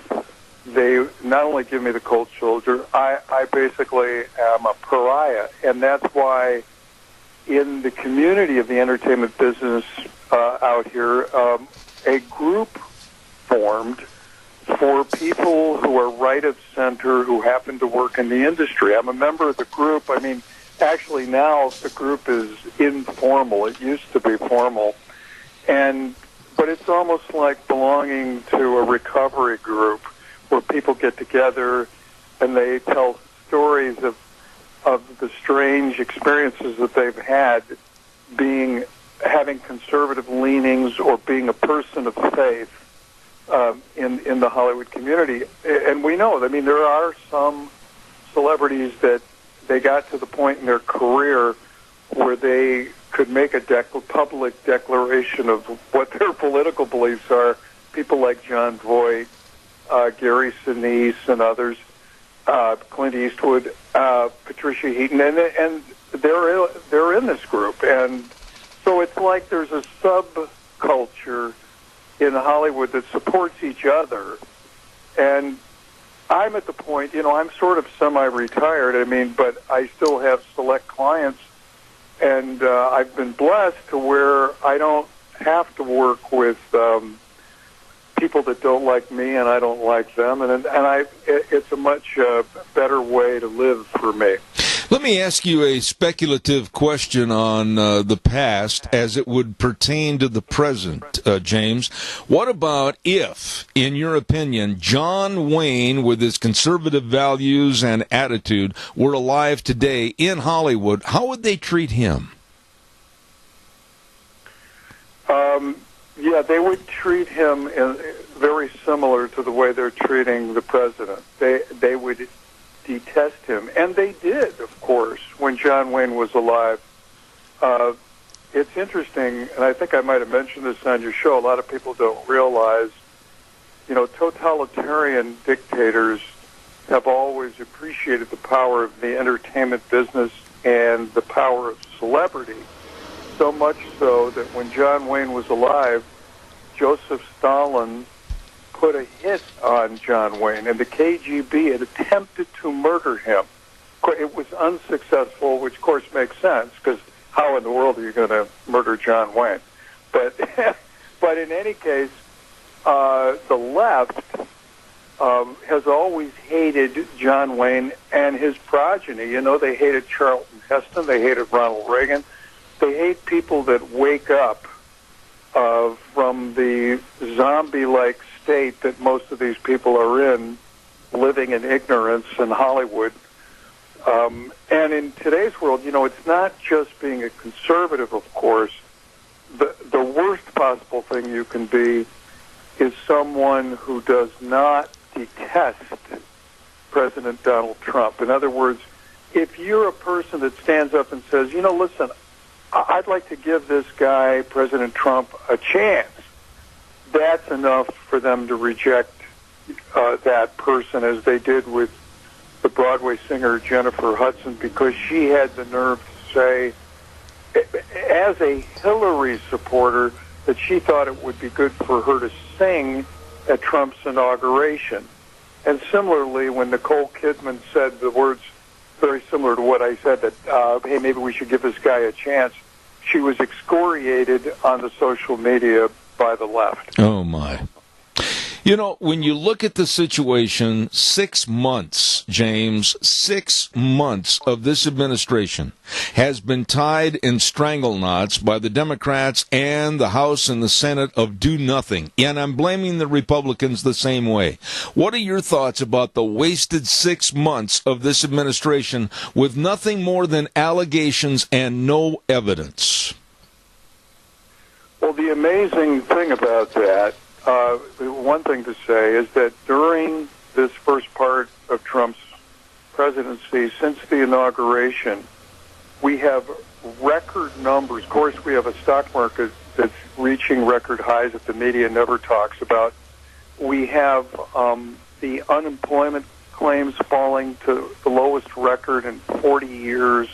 We have the kinds of jobs and the quality of jobs improved at a level that we have not seen. And I know I have battles on the social media. The Democrats say, well, that's because of Obama. And no, it's not. Obama's numbers pale in comparison with the numbers we've seen over the 4 months. So the deregulation, the takedown of the administrative state that Donald Trump has already accomplished without Congress, and opening up the pipelines and restoring a sense of optimism in the business community, has already paid a lot of dividends. That being said, you're absolutely right.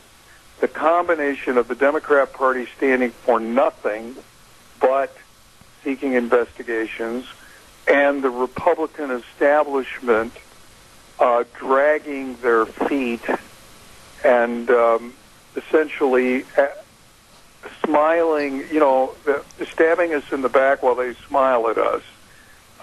Those two things have caused the legislative side of the coin in the two big legislative accomplishments that need to be executed, and that is, of course, the repeal and replace of Obamacare and some sort of tax legislation. I don't know if it's going to be tax reform, but tax correction, and maybe is a better way to describe it.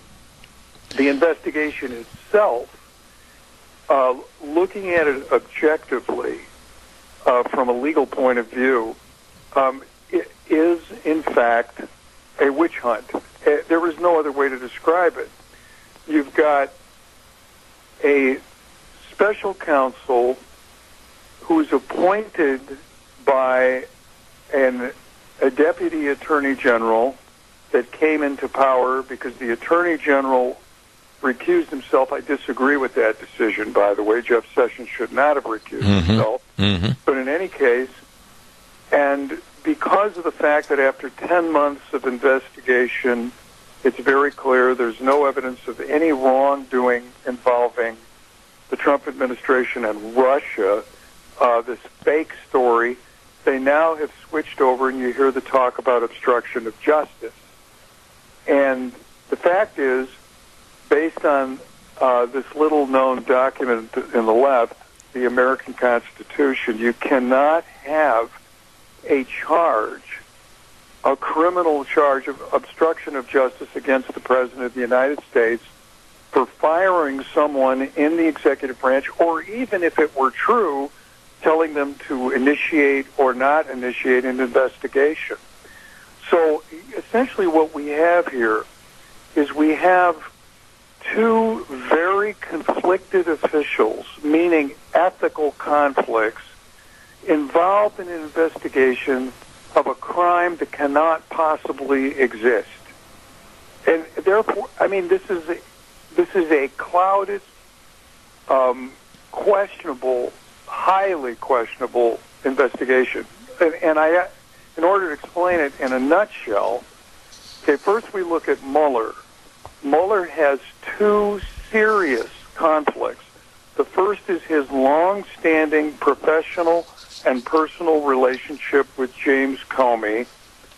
And the second relates to that is the fact that James Comey now, based on his testimony, is a probable target of the investigation.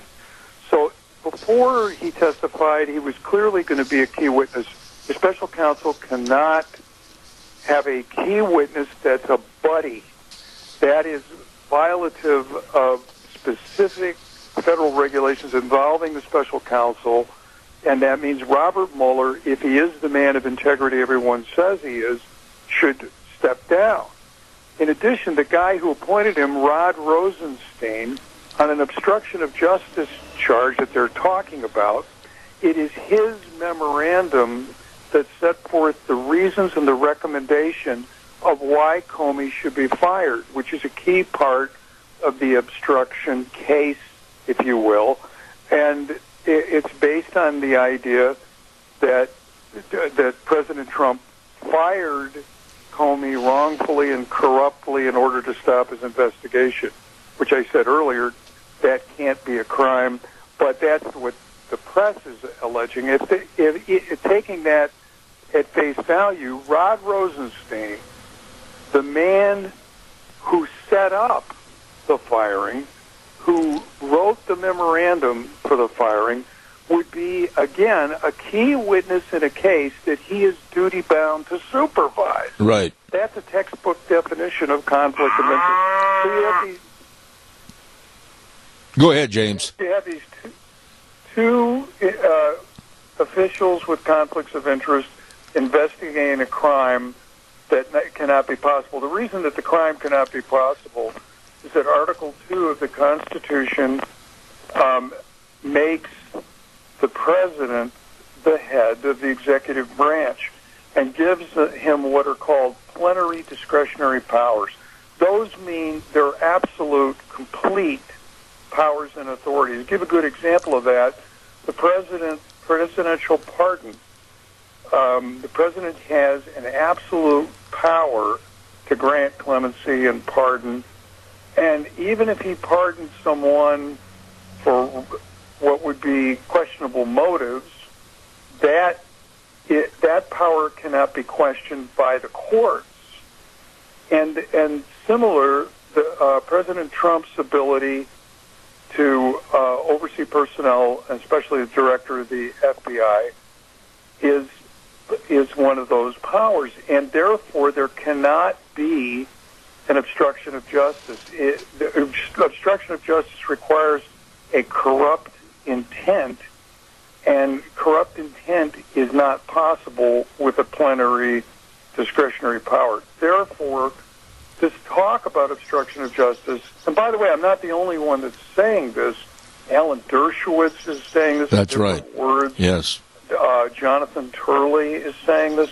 There's a number of legal analysts who are saying the same thing. So why is this investigation even going on? It's because it's a witch hunt. It's not a legal investigation. What it is a political investigation.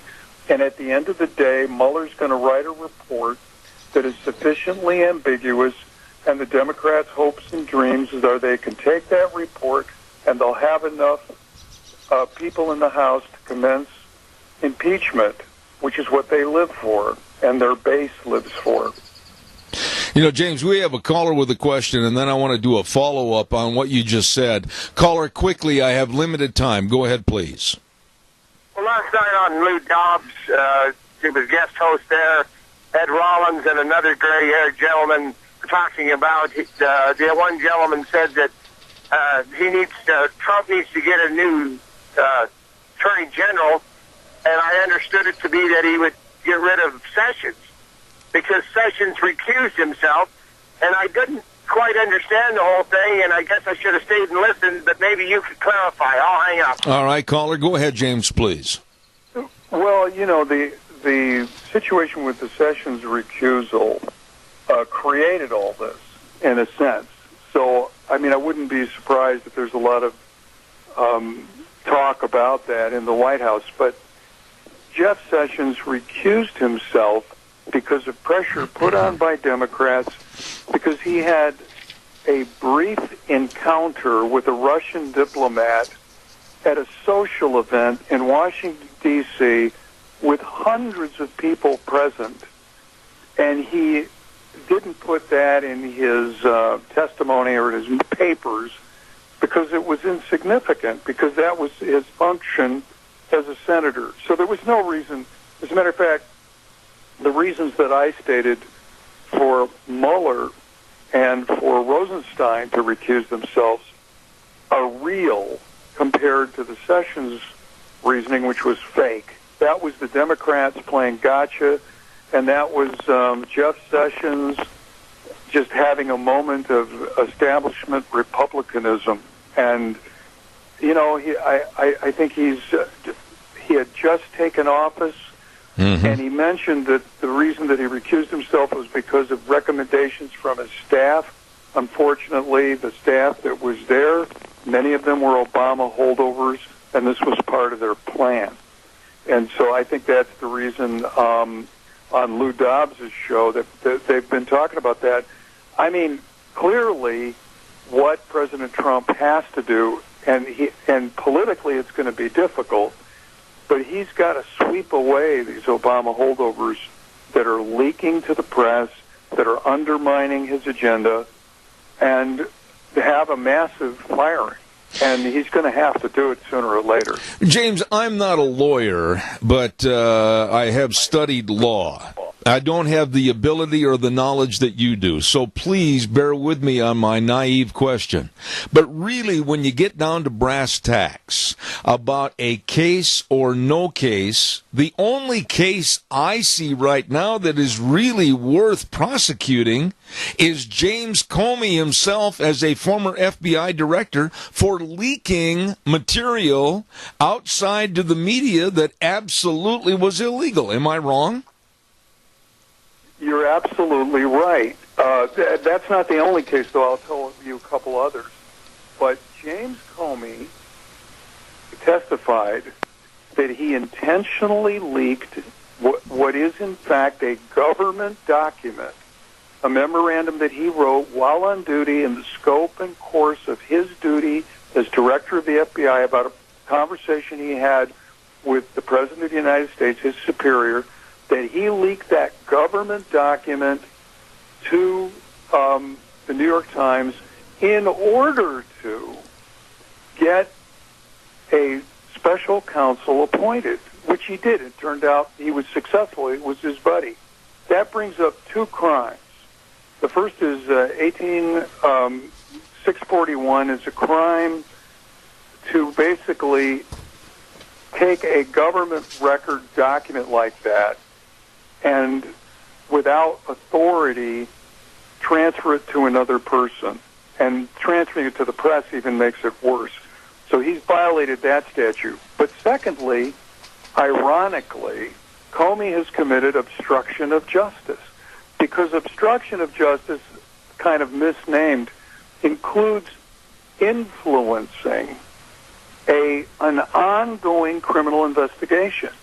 Well, when you say under oath that your goal was to force a special prosecutor to be appointed, you are influencing an ongoing criminal investigation, and Comey committed obstruction of justice. So he's a target, and that puts Mueller in the position that he would technically have to go after a target that's his best buddy. Mueller has another conflict, because if the reports are true, he interviewed to become the director of the FBI. Oh, my. Which puts him in another conflict, that he would have to testify as to the reasons that Trump fired Comey as well. The other crimes, Zeb, that are there to be investigated, of course, is Loretta Lynch, that was brought up in the testimony, for instructing Comey to change the way he was representing an ongoing criminal investigation to the public in a false way, calling an investigation a matter. That is a potential crime. In addition, the biggest scandal that's out there is the unmasking, unlawful surveillance, and leaking of materials from the intelligence community and the federal bureaucracy that Susan Rice has partially admitted to, and somebody should be investigating those things. So it's like we have a special prosecutor appointed for the wrong reason. Absolutely. I mean, maybe we can change his scope of work or something, but and it's really unnerving for Americans to see this kind of twisted justice going on, where Hillary Clinton gets off for something that's a clear violation of the law, where Loretta Lynch and Susan Rice and others are not investigated for what appear to be clear violations of the law, and we have a witch hunt going on where taxpayer money is spent to find some sort of crime that President Trump has committed so that they can impeach him.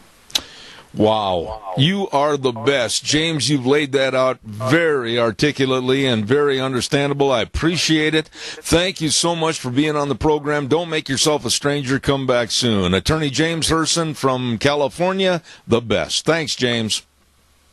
Thanks for having me. You betcha. Thank you anytime. I really enjoy having him on the program because he lays it out in words and phrases that we can all understand, and there you have it. The witch hunt against Donald Trump, when there are many, many allegations and possible and potential devastating cases against other people that have committed crimes, and yet no evidence at all against President Donald Trump. Got to get a weather forecast in here. Wheels is saying, Zeb, you're running out of time. I know I am. And the weather is brought to you this hour by Phillips, Oakes, Goodwin, Crane, and Company. CPAs that have been providing accounting services to the Mini-Cash area for well over 50 years. Tax return preparation, tax planning, retirement planning, bookkeeping services. They know, and they can help, and they will. 2 locations to serve you in Burley and Rupert. Remember, the best working for you. Phillips, Oakes, Goodwin, Crane, and Company. And right now, here's Gina with the weather. Today is going to be the warmest day as we make our way through the work week and as we get towards the weekend, cooling off just a little bit. Today we're looking at sunny skies, high of 94, winds out of the southwest right around 13 miles an hour. Tonight we are expecting a low of 61. For tomorrow, sunny skies, high of 87 with an overnight low of 55. Winds picking up out of the west right around 15 miles an hour. Thursday through Saturday looks like it's going to be rather consistent. Sunny skies, slightly breezy. High of 81 with an overnight low of 51. That is your weather for Zeb at the Ranch. Gina, thank you very much. And the weather brought to you by really some sharp people that can help you. Phillips, Oaks, Goodwin, Crane and Company CPAs, helping people starting a business or a partnership or wanting to hire more employees or just you with your taxes. Believe me, they can help. They're the best. Burley and Rupert locations for Phillips, Oaks, Goodwin, Crane and Company. Holy cow, don't forget on Thursday. Yep, on Thursday it's going to be Lunch Bunch at Denny's Restaurant. And our thanks go out to our gift certificate donors, Walmart, Smith's Food, Hanson Mortuary, Stokes Grocery, and, of course, Doug Martin with the Redneck Cup holders. Man, it's going to be great. Rupert is celebrating a Jim Dandy 4th of July in a couple of days. And don't forget some of the merchants say, come on over, like Dixon Oil, 602 South 2nd in Rupert. Dixon Oil has been in business since 1951. They've got the very best of gas and oils and heating and propane. I'm telling you, Daryl and the crew at Dixon Oil wish you the best doggone 4th of July ever. And along with Mad River Laser, I love these people, at 502 East Street in Rupert. Christmas in July. That's right, at Mad River Laser. They're going to have the entire Christmas line all out in the store, and you'll really feel festive. 4th of July, Christmas, holy cow. You better get over to Mad River Laser, 502 East Street in Rupert for the 4th of July. Wow, next hour we are, and I hope he's going to be here. He said he would be, and that's, of course, Dr. History with our Tuesday 10:06 meeting and Tales of the Old West right here on Zeb at the Ranch with Dr. History coming up right after the CBS News. By the way, too, don't forget Autumn Haven Assisted Living Center at 924 Christian Way in Rupert. Here comes Dr. History now, and it's the only locally owned and operated assisted living facility in the Mini-Cassia area, and they make every effort to make Autumn Haven the best place. Absolutely stop by, visit, take a tour for the possibility of your loved one with that little extra help that they can provide right there in serving them at Autumn Haven Assisted Living Center. Don't forget, beautiful location, and of course they have a backyard patio, barbecues. They take the residents to various community functions. They're small compared to some, but with a bigger heart than most. Autumn Haven Assisted Living Center, 924 Christian Way in Rupert, 436-3200. Right now, we're going to wrap things up for this hour. Busy hour, great hour, talking about Lost at Sea with John Aldridge, and then James Herson, attorney from California. Coming up next hour, we've got Dr. History at 10:06, and then at 10:30, Dr. Ann Pierce. We've got a lot of good things left. Don't you go away, but right now, we're going to turn it back over to Wheels as he takes us up to CBS News. Wheels, take it, my friend.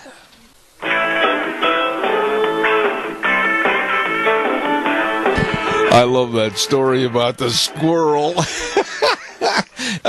Big John Wayne type running from a little bitty squirrel. Anyhow, good morning, everybody. Welcome back to Zeb at the Ranch on a Tuesday. And, of course, brought to you by our major sponsor, your Magic Valley Les Schwab Tire Centers, all 7 locations, along with some of our great advertisers, like Western Way Services, always at your disposal. Call them at 734-6969. Wheels, if we could please, could we hear some good words about the Silver State Stampede? Grab your hat and kick up your heels as the Silver State Stampede thunders into Elko for 3 big nights, July 13th through the 15th, for family entertainment at its best. This PRCA-sanctioned event brings you the thrill of pro riders going head-to-head, then local cowboys trying their luck in the world-famous Ring of Fear, set to thrill audiences all 3 nights. Enjoy the kickoff party on Thursday with Old West bronc riding, mutton busting, trade show, mechanical bull, fantastic food and treats, live music with the Jeff Palmer Band, and so much more. Tickets are on sale now at Roy's, the J.M. Capriola Company, the Boot Barn, ISA, and the Elko Chamber Office. Make your plans now to be at the Elko County Fairgrounds for the thrills and spills for the 2017 Silver State Stampede. For more information, information, call 775-934-2392. The 2017 Silver State Stampede. Don't miss it. Thank you very much, and it is quite an event in Elko, Nevada. Right now it's time, and I'm so glad to have him back in the studio. He, of course, is so well treated. Did you just spill water all over? Just Dad, help! Just don't let it get towards the computer, please. Okay. We need a rag over here. Here, I got an old rag. You can start. That's an old window cleaning rag. I don't know if I want that. Well, take it or leave it. You know, I bring him into my house. He's in my studio, and he wrecks everything. How did you dip your water over there, General? Just easy. Gently. Well, gently, nothing. You need Moses to part the sea over there, for heaven's sakes. My books. You want me to take all the books off of there? Hey, now you're still knocking stuff over. Mrs. History, if you're out there listening, you don't get sharp objects after 6 o'clock at night, do you? Or tall drinks. You just tipped over a short one. I think we're good. Okay. Now, without further ado, let me reintroduce the man that is known as one of the worst things to sit down at your table. Hello, Dr. History. Good morning. How you doing? Well, not better than you. Oh, yeah. Oh, it was nice out here, though. Driving out here, the beets, the corn, it's growing. The spuds. Yeah. Beautiful farmland. Yeah. I love seeing that this time of year. You're heck on wheels if you had a pivot full of water. I know it. Oh, nice day, though. Hey, by the way, real quick before we go any further, you were up at Henry's Lake last week. Henry's Lake, Island Park, and that's what we're going to talk about. Was it cold? It was a little chilly, but we've been there when there's been snow, and at least we didn't have snow. Yeah. But we had a good time. Good time. And by the way, we had Sam Walker on, which is kind of related, I think, to Sam Walker Colt, and did a good job last week. Interesting about the bunt line and everything, but not the same as having you in the studio tipping over water and making a mess. Well, I am one of a kind. Yes, you are. That may be good or bad.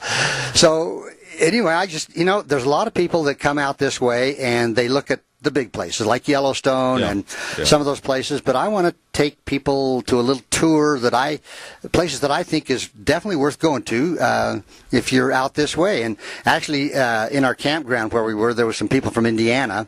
Really? And I visited with them for a few minutes, and I said, "Have you ever been here before?" And they said, "No." And I said, "Do you know what to go see?" And they said, "No." They thought maybe Yellowstone was it. Oh, you're kidding. So I explained to them some other things they could go do. And, maybe there's some of our listeners out there, even from around this area, that are not aware of some of these places to go see. Yeah. So, anyway, so we camped at a place called the Sawtell Campground, and it's right at Island Park, right there at the Island Park Village. Now, a lot of people don't know that. Let me just explain. This is about 20 minutes south of West Yellowstone. Right. Okay. Right.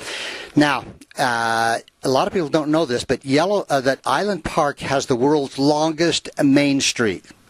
I didn't know that. 36.8 miles. Wait a minute. And I'll explain to you why. Okay. Okay. In 1947, the Idaho liquor law prohibited sale outside city limits. So the businessmen and people of Island Park made a really, really long city limit. Really? So they could sell liquor. You're kidding me. So, yeah. how many miles? 36.8 miles of city limit, world's longest main street, so they could sell liquor all for almost 40 miles. And every mile, there's people standing there with a smile on their face. That's right. Yeah. It's a happy place. Yeah, it's a happy place. But anyway, so I'm just going to tell you some fun things to go do and see when you get up there. Now, one of the places to go is a place called Johnny Sack's Cabin. Johnny Sack's Cabin. Now, have you ever heard of that, Zeb? You got me on this one. Okay. Now, have you heard of Big Springs? No? Okay. I think I have. Okay. So if you get to the actual Island Park Village area, you turn east and you go about 5 miles to what is called Big Springs. And you did this? Yeah. Oh, yeah. We do that every year. And this spring actually produces 120 million gallons of water each day. To go where? Down the Snake. Really? Yeah. and it's one of the 40 largest natural springs in the world. Does it come right out of the side of a cliff or something? No, it's just out of the. You're at the base of a mountain, and it's just a big spring that comes right out of the. Do a lot of people go there to see this? Yeah, a lot of people. Yeah. Oh. It actually creates what they call Henry's Fork of the Snake River. I see. Okay. And how big is the area itself? It's not a big area. I'm going to say it's maybe 40 yards by across where the maybe. Oh, that's not very big at all, is it? It's not, but it's a huge amount and the most clear, beautiful, pure water. Now, when I was a kid, there was a bridge that you could stand on, and there were hundreds and hundreds of trout. Just beautiful, all sizes, small, big, everything. Can you fish there? No, you cannot. You cannot. And so people would take bread and one thing and another and drop it down to the trout. And now the trout, not so much. They're not there. But if you follow this, Henry's Fork of the Snake River, you come down, and for people who have never done this, you need to follow this because it forms what they call Upper and Lower Mesa Falls. Okay, no, wait a minute. There's a highway or a road there? Yeah, okay. There's a dirt road. I see. Gravel road.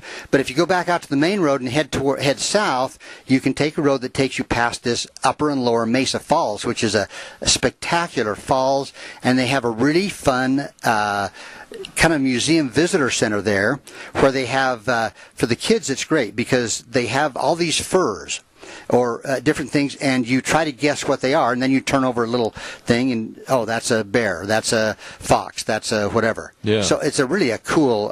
Is there a lot of walking, or is it fairly accessible for everybody? It's pretty accessible. Really? Yeah, I mean, just drive there. But anyway, so at this, back to this Big Springs. Okay, Johnny Sachs actually was born in 1884. Came to the United States with his parents and 4 brothers and sisters from Germany when he was only 6 years old. Mm-hmm. They settled in Indiana, but they made their way west to a town called Ashton, and you know where that is. That's, again, north of Idaho Falls, but not about halfway to West Yellowstone. Anyway, along with his brother Andy, Johnny arrived in Island Park by passenger train during a blizzard in June. Passenger train where close? You know, there used to be a train that went up that direction, clear into West Yellowstone. In fact, you can take your four-wheeler or a bike or whatever and ride the old rail bed. Really? All the way from Ashton clear over to West Yellowstone. Oh, my. So anyway, they arrived there. You didn't catch that blizzard in June? Yeah. Did you catch that? Yeah. That was in 1909. There you go. And I've got to say, I have gone up there in June and have snow falling on it. Right. Anyway, they were going to raise cattle, and after years of working and serving in the military, he began making a living building furniture. Now, Johnny was a little short, 4'11". That little? Yeah. So anyway, he leased this cabin site for $4.15 a year and built this cabin right there at Big Springs. It's a beautiful little cabin. But during the winter, he used to snowshoe and cross-country in to get his mail and to visit with friends. But again, Johnny Sachs' cabin is located at Big Springs, which is 5 miles east of Max Inn on Highway 20 in Island Park. Oh. So from Max Inn, it's only 5 miles over to it. Yeah. Now, for our listeners that don't know, Max Inn is just a place right along that highway that goes to West Yellowstone. Right. So anyway, it's an interesting visit. You can go in there, and the woodworking he's done is just amazing, just all by hand. Now, I'm going to ask you an obviously stupid question. Okay. He was only 4'11". Yes. Did he make the cabin small to entertain him? You know, it really was. But for those of us that are not, how do you say it, height challenged, that are like you and me. How tall are you? How tall are you? About 5'8". Oh, I didn't know that. Yeah. Okay. But little bitty guy. But it's just a fun cabin. It has an upstairs. It has a deck to go out and look at. Now this is the original. This is the original cabin. Okay. So people, if you go up that way, it's worth just to drive over there 5 miles off the road and look at Johnny Sachs' cabin. So, anyway, now as you're heading towards West Yellowstone, past you're gonna pass Island Park Village, right, and you're gonna go past what they call Henry's Lake, which is on your left on the west side. Yep. And as you get on the north side of Henry's Lake, there's a road that says Ennis, Montana. I've been there. So you take that left-hand turn, right, and you're going to drive over, I'm going to say maybe 8 or 9, maybe 10 miles, and you're going to come to a T. Okay? Mm-hmm. Now, if you turn right, you're going to go towards Hebgen Lake and Quake Lake, which we're going to talk about. Okay. If you turn left, you're going to go over to Ennis, Montana. Right. Okay, so we're going over to Ennis, Montana. When you get into Ennis, Montana, you're going to take another left, and you're going to go over to these two ghost towns, Virginia City and Nevada City. Right. Now, you said you've driven through there. But I've driven through there. We went to a bull sale a couple of years in a row up at Ennis, Montana at the Goggins Ranch. Okay. Yeah. Well, and, you know, one thing I enjoyed about that drive, Zeb, is I look at the valley and the mountains, and I always think of, you know, the Indians that were there and the beauty of the country, just to drive through that. It's been so many years since I've taken that drive that way, but I remember, and help me on this, there was a creek, or well, there's the Madison River. Wasn't there some kind of well, anyway, I don't want to take your time, but I remember some kind of a creek that really kept winding and weaving back and forth or whatever. Yeah, Maybe I know. it was the Madison. I'm not too familiar with that. But it's big fly fishing country. Yeah. So anyway, Evel Knievel was from up in there. Really? I believe so, yeah. You better check that out. That's your assignment. No, he used to live up there, Really? I think, in that area. Audience, did he or did he not? Give me a call. Okay. So we're going to go back to 1863. Okay. All right.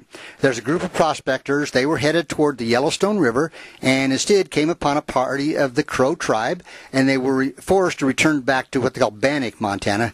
And in 1863, a guy named Bill Fairweather and Henry Edgar discovered gold near what is called Alder Creek.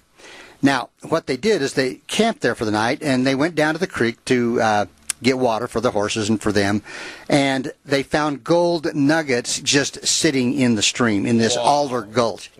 And they loaded up with gold, as much as they could carry in their saddlebags and whatever. Well, and then they went into Bannock, okay? Now, this is where they all make this mistake, okay? They could not keep the site a secret, and they were followed on their return to the gold site.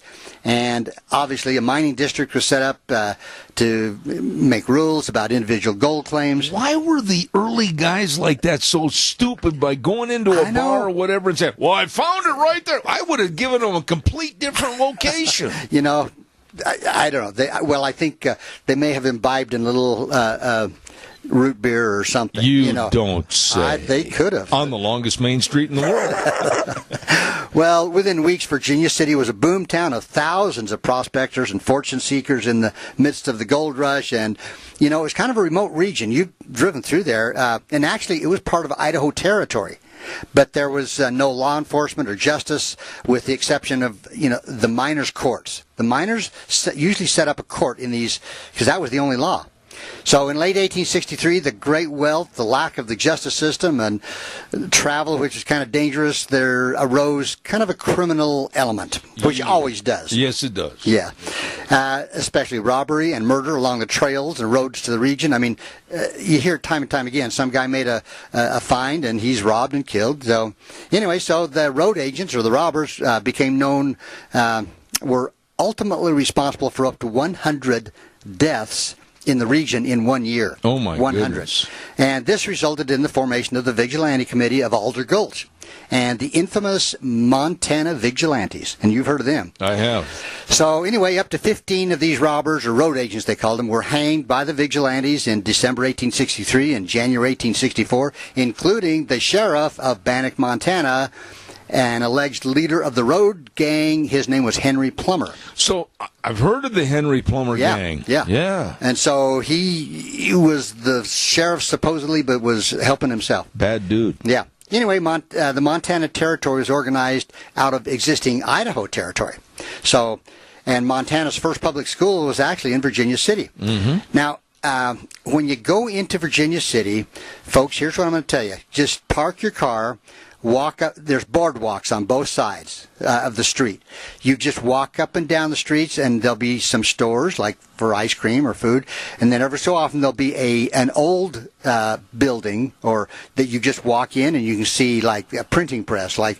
No, this is the original. Yeah, really. Yeah, and so, but they've been kind of restored so that people can walk in there and look at it, and there's things to read. There was a fellow there by the name of Matt that was giving stagecoach rides. on a real stagecoach, and so we did that. And after I think that's the first time I've actually been in a stagecoach for a ride. I would suggest sometimes if you want to have a real thrill, get up on top and go for a ride. Yeah, it was not real smooth. Yeah, but. So anyway, as you walk up and down the streets, you're going to see a lot of cool things. They have a small museum there in Virginia City. Go in there, and actually, there was an outlaw that was hung that had a club foot. Okay, you don't know where I'm going with this, do you? No, I have no clue. Okay, well, he was hung, and they cut off his club foot. Why? And they put it in the museum. They put his foot in the museum? Yeah. What a gruesome bunch. I know. And, well, when I was there, somehow or another, somebody had gotten to him and they had taken it out. And, I mean, maybe they buried it with the rest of him. But that was clear back in the 1800s. But it actually was saved. Yeah, in the museum. So what'd the guy do? He was, I don't know, a robber, an outlaw of some kind. Clubfoot Johnny. Yeah. So anyway, in the 1940s, there's people by the name of Charles and Sue Bovey began buying the town. And the ghost town of Virginia City began to be restored in the 1950s. And most of the city is now owned by the state government and is a national historic monument, landmark.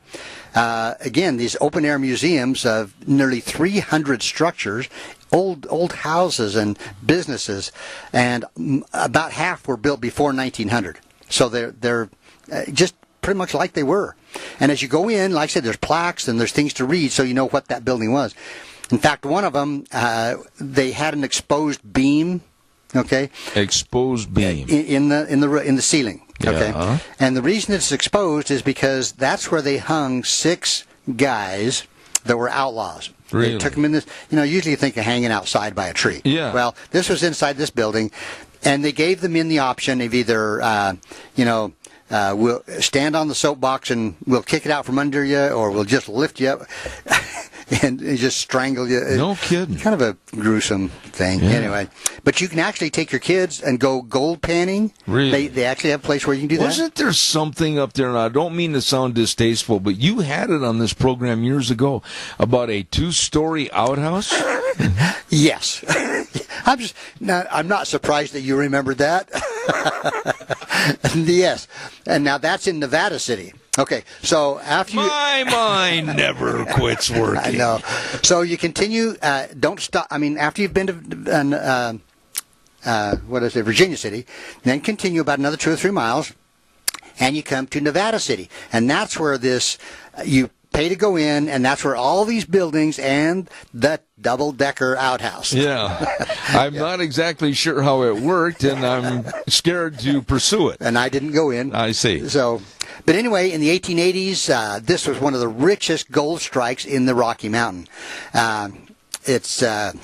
Nevada City was like Virginia City, 1863. And then this Alder Gulch, they eventually in about 1896, they put a dredge in there. And you know what a big dredge? Yeah. And that kind of ruins the countryside, but you really can't see much of that now. I see. But the dredge was dismantled. It's not there anymore. And I know we're running out of time. We are, but I wish we had more. I want to go back to the 2-story outhouse. Okay, get this up. Let me see here.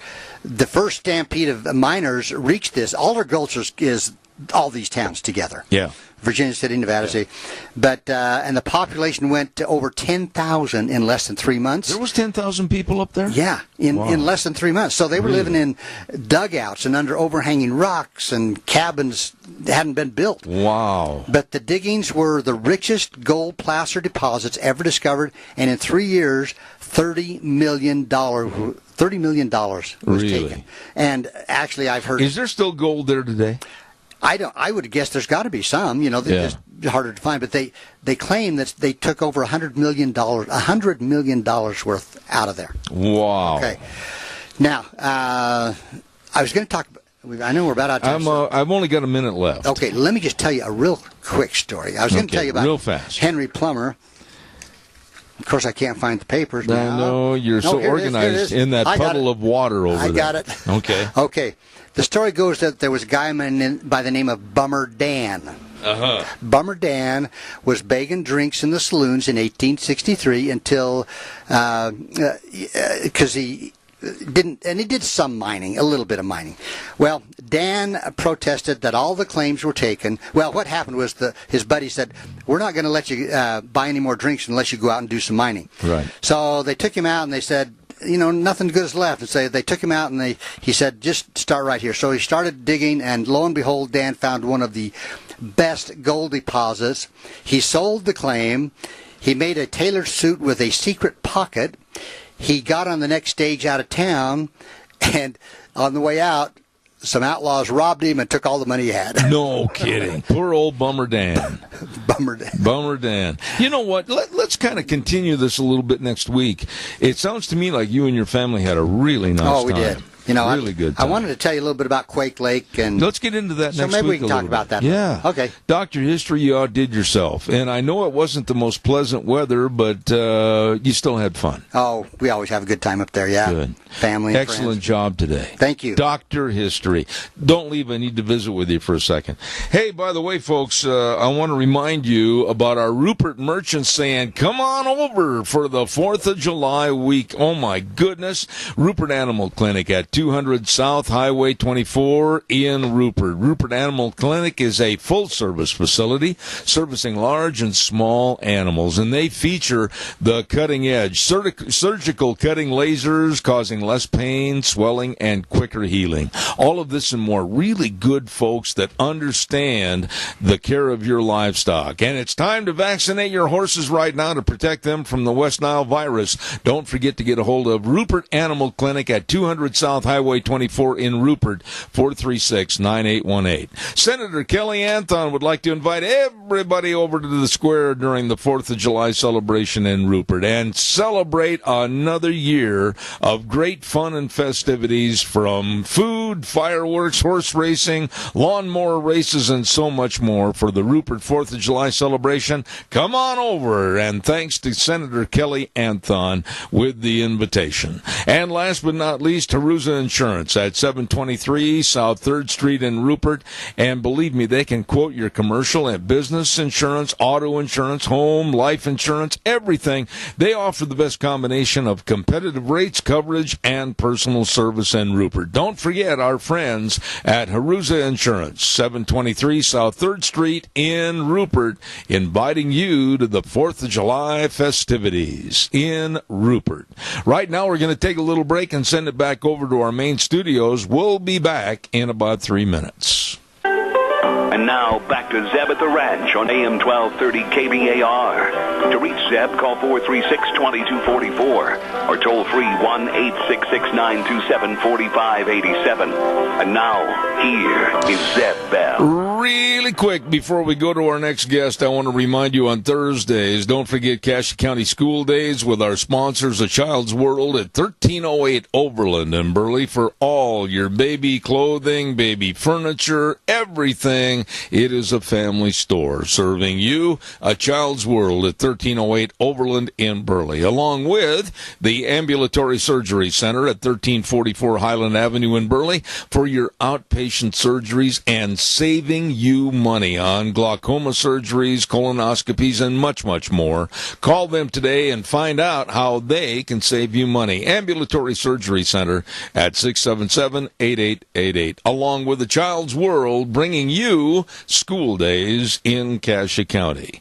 Right now, we're going to be visiting with a lady that I cannot wait to ask her a lot of questions about foreign policy, and especially the problem with ISIS and Ramadan. Here is Dr. Ann Pierce. Good morning. Nice to have you on the program. Sorry about that, sir. I was getting her on the phone. All right. Once again, good morning to our guest for this half hour, Dr. Ann Pierce. Are you there? I am. You know, Ann, it's, I hope you don't mind if I call you by your first name. It's really interesting to have someone like you on the air and talk about what's going on with radical Islam, what's happening right now during the month of Ramadan. And I think the first question a lot of people would like to ask you as an expert, basically, what is Ramadan? What do they hope to accomplish and do? And should we, the rest of the world, be really concerned about it? Yeah, well, definitely Ramadan is a holy month, but it's also a month where war is more prevalent in Islamic history. And we have to remember Prophet Muhammad waged his first jihad during Ramadan in 624. And what we see going on in the world is obviously this Islamist extremism, the terrorism, these attacks popping up all over the place. And one of the reasons we're seeing more of that is that ISIS is under tremendous pressure in Iraq and Syria. So they are both trying to divert attention from their losses by trying to stir up attacks elsewhere, and they're also regrouping. I mean, their finances are under significant pressure right now. We're seeing that their centralized command with their propaganda is not as skilled as it had been, so they're under pressure. And unfortunately for us, they are really encouraging these so-called terror entrepreneurs, some people are calling them, around the world, especially in the West, to target innocents. You know, I'm going to ask you this, and I think I know the answer, but we as a nation, the United States of America, based upon Christian principles for all of our heritage and our past history, are we really naive about what they are doing as far as ISIS and about radical jihad, Islam? Are we pretty naive about what they want? I think sometimes we are, and then we're reminded when we see these awful attacks in Manchester and London and Paris and elsewhere. The cruelty of ISIS cannot be underestimated and shouldn't be. I mean, we had the story of 19 Yazidi girls being burned alive in cages after they refused to be sex slaves.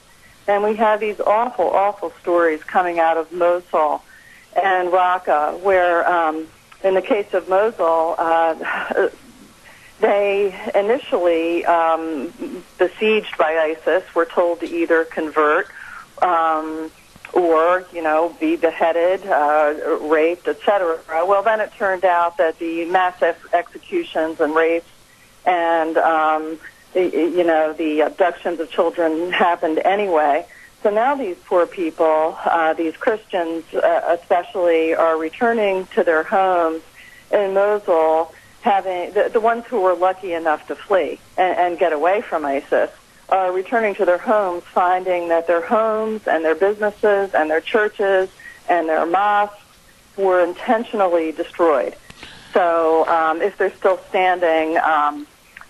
for example, just the minutiae of the cruelty. For example, they're finding that some of these ISIS militants went in and tore up any family pictures they had, or took a cross and broke it in half. It really is a reminder that there is evil in the world. Dr. Pierce, I guess an obvious question that crosses my mind is why now? Why not 30 years ago? Why not 40 years ago? Why now is it becoming such a pinnacle of absolute terrorism?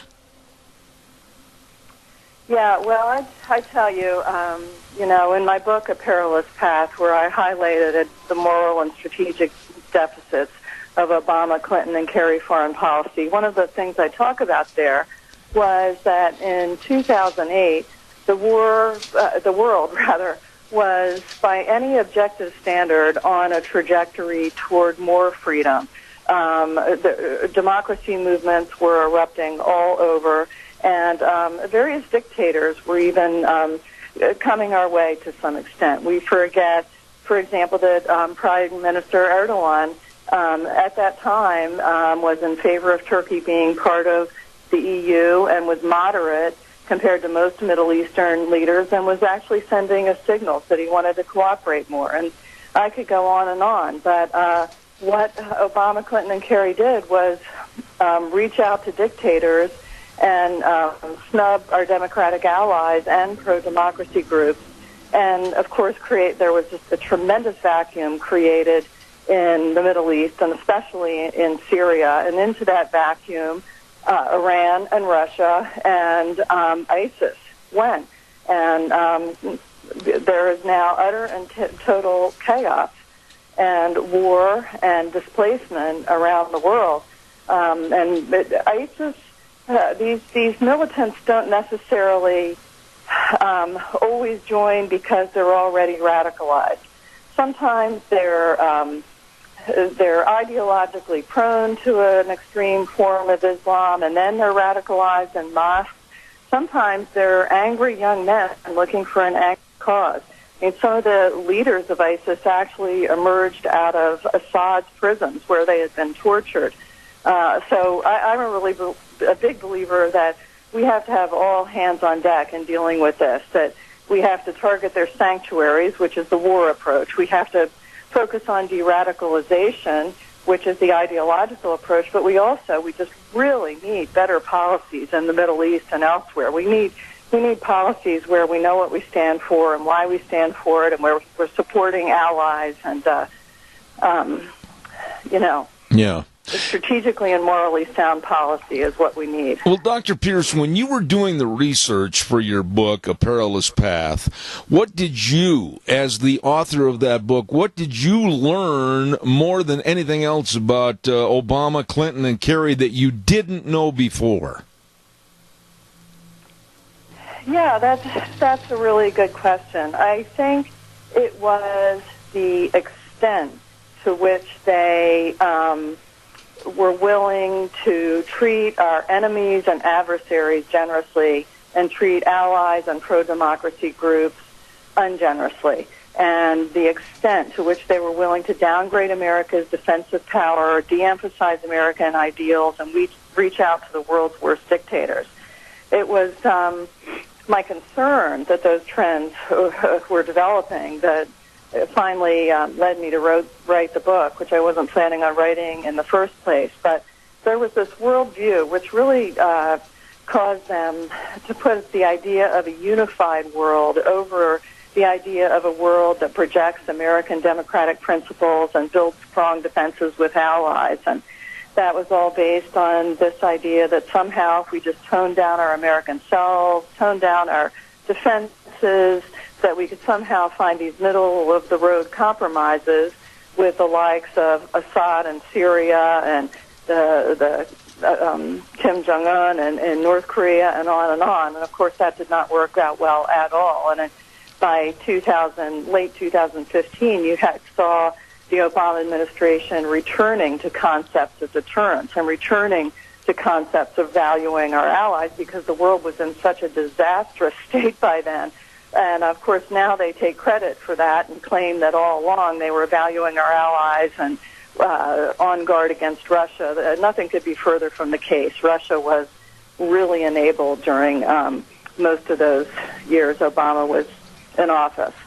Let me ask you this, and I don't mean to put you on the spot with a potential answer here, but when you talk about Barack Obama, and as much as I've read about the man and as much as we know about the man, and there's still a lot of missing pieces in the jigsaw puzzle, going over to live in the East, the Mideast with the Muslim background, etc., in his youth and his teen years, what do you think? Is he or was he a president that really kind of practiced appeasement against the militant Muslims, or was it capitulation, or did he have a strong tie to these people?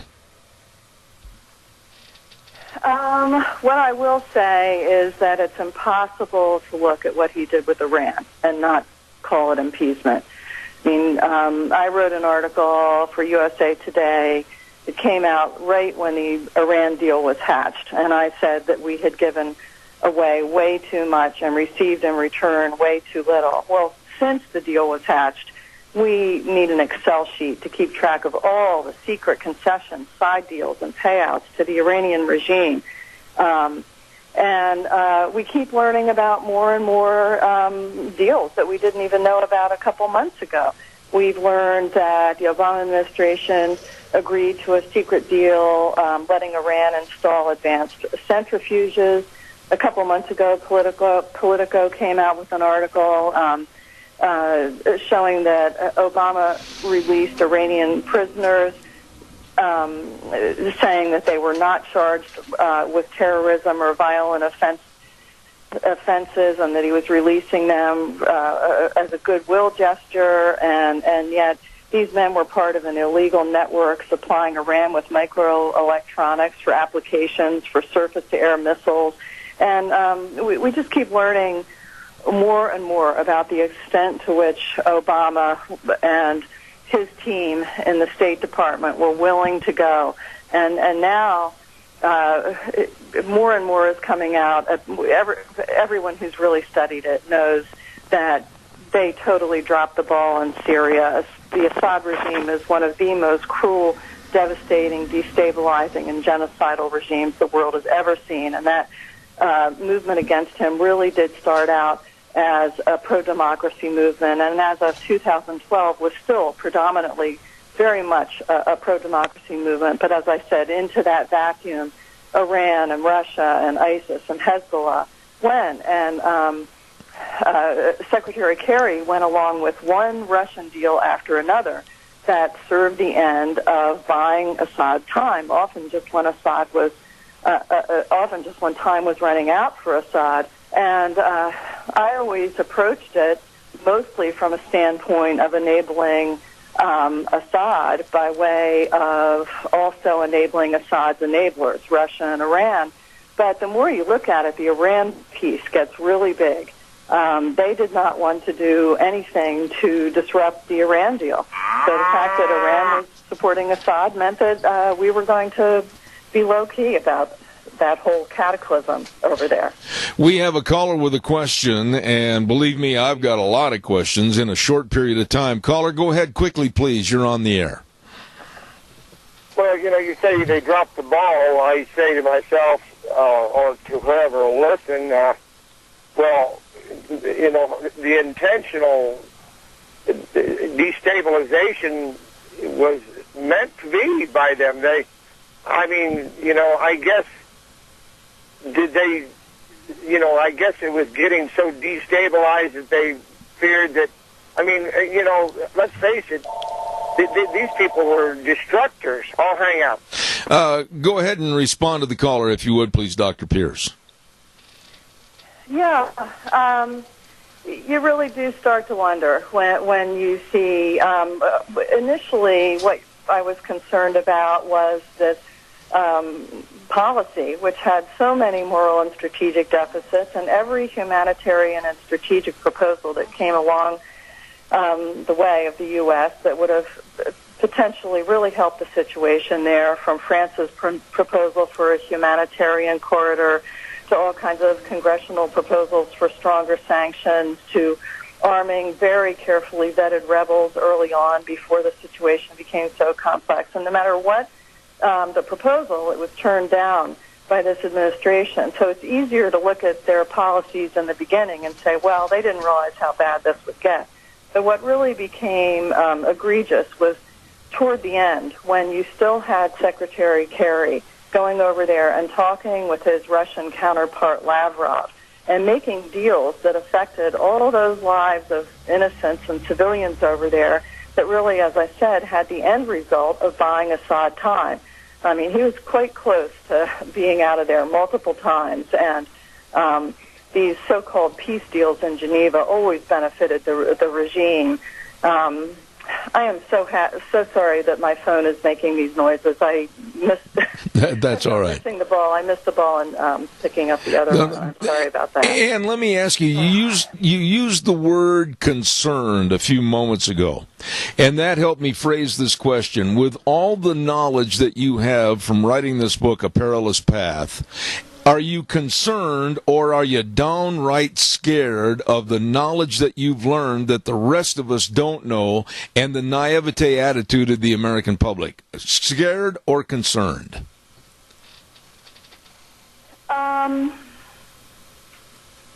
I would say I'm on the scared side. We are facing a world that even in Obama's previous Secretary of Defense Chuck Hagel's own words is exploding all over. And as I said, you have Syria, a cataclysm of war and despair. Iraq, Lebanon, Yemen, Sudan, Libya, Venezuela, Ukraine are in crisis. I mean, the Middle East is absolutely beset by terrorism, and now we have ISIS just calling out to all the so-called lone wolves to initiate more. And, of course, most weighing on my mind from a sheer national security standpoint is the North Korean nuclear and missile programs, which have progressed exponentially in the last years, and then Iran's nuclear program, and talking about something the American people aren't paying attention to, and they wouldn't, because you wouldn't really know this, but North Korea and Iran are cooperating on weapons, and when you look around the world, you see all the bad guys helping each other, and that's why I think the thing that worries me most about how Americans today tend to look at things, and it's the press so often looks at things so narrowly, is that we're now really upset about ISIS, but we're not focused enough on terror-sponsoring regimes. Because if you think about it, these regimes, with all the resources at their disposal, and WMD, and their ability to align with each other, they have the capacity to do us much more harm than ISIS. Unfortunately, I know Americans are tired of being involved in the world, but we are still the strongest power in the world. We are still the ones that have the history of being able to stand up for political freedom and human rights and inspire others. And I do think that when we move away from our best foreign policy traditions, which I really emphasize in A Perilous Path, it doesn't tend to work out well for us. I mean, at our best, we are involved, and we're thinking about national security and global stability, but we're also thinking about political freedom and human rights. You know, I'm out of time, but I'm going to ask you to please come back. I want to get the book. Now, quickly tell everybody, where can they find the book written by you, Dr. Ann Pierce, A Perilous Path? Where can they find the book?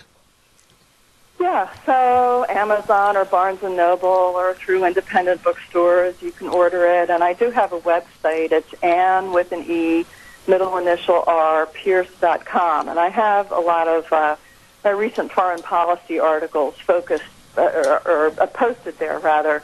And it's a good way to get a little window into my foreign policy writing. Also, there's information about my book on my website. You are excellent, and I'm going to get the book, read the book, and have you back on in the near future. Dr. Ann Pierce, the author of A Perilous Path, The Misguided Foreign Policy of Barack Obama, Hillary Clinton, and John Kerry. God bless you, Ann. Thank you. Please come back in the future. Oh, I'd love to. Thanks a lot for having me. You're very welcome. Thank you. Very, very interesting lady and very knowledgeable about the Obama administration and, quite frankly, the perilous path that we are on with radical Islam. And I can't wait to get that book, A Perilous Path, Dr. Ann Pierce. Whoa, we got to get a weather forecast on here real quick. And the weather brought to you by Don Scarrow and the crew at Scarrow's Meats, 331 North Road, Jerome. Number to call, 324-7657. Oh, my goodness, all the delicious meats, the breakfast sausages, the bratwurst. I love bratwurst. Oh, boy. And, of course, they've got a new product called the buckboard bacon, leaner and more economical than traditional bacon in many, many different flavors. You're going to love it. All the meats are delicious at Scarrow's Meats. Right now, here's Gina with the weather. Today is going to be the warmest day as we make our way through the work week and as we get towards the weekend, cooling off just a little bit. Today we're looking at sunny skies, high of 94, winds out of the southwest right around 13 miles an hour. Tonight we are expecting a low of 61. For tomorrow, sunny skies, high of 87 with an overnight low of 55, winds picking up out of the west right around 15 miles an hour. Thursday through Saturday looks like it's going to be rather consistent. Sunny skies, slightly breezy, high of 81 with an overnight low of 51. That is your weather for Zeb at the Ranch. Oh, my goodness sakes. Thank you, Gina. Excellent forecast. Scarrow's Meats, Don and the crew at 331 North Road, Jerome, bring you the weather. And they are changing the way we eat, one delicious bite at a time. Delicious meats from Scarrow's Meats. Oh, boy, we got a full program again tomorrow, too. We've got a lot of interesting people coming on the air, and I just can't get over that one segment we had this morning about A Speck in the Sea, written by John Aldridge and Anthony Sosinski, about being literally lost in the ocean for almost 2 full days with no life jacket, etc. Woo, what a story that was this morning. Hey, by the way, thanks to our major sponsor, your Magic Valley Les Schwab Tire Centers. Thank you, thank you, thank you. They do the right thing because it matters. Absolutely. The best in tires for all your vehicles, all the different tread designs, all the sizes. All you have to do is stop in at any one of the 7 locations. They can help you. And the best in brake service. Trained technicians that really know brakes. Front end alignment, shocks and struts, batteries, all of this and more. But you know the key word is for all the locations, service. They very much take care of you and your family to get you back out on the road safely. Stop in and see Lane and Rupert, Dave on Blue Lakes and Twin, Mike and Buell, Mike and Jerome, of course, the Twist family and Paul, Daniel on Poline in Twin Falls, and Randy on Overland in Burley. Your Magic Valley Les Schwab Tire Centers. The best. My goodness sakes, today went by fast. Holy cow. Don't forget Lunch Bunch coming up on this Thursday at 11:30 at Denny's in Burley. America's Diner, our thanks go again to our gift certificate sponsors, Walmart, Smith's Food, Hanson Mortuary, Stokes Groceries, Doug Martin. Oh, hello, Doug. Thank you so much for those redneck cup holders. All of this and more. Tune in tomorrow morning at 8:06 for more Zeb at the Ranch right here on K-Bar 1230 a.m. and streaming live on the internet, zebbell.com. But always remember, the way things were are the way things ought to be. We'll see you tomorrow morning at 8:06.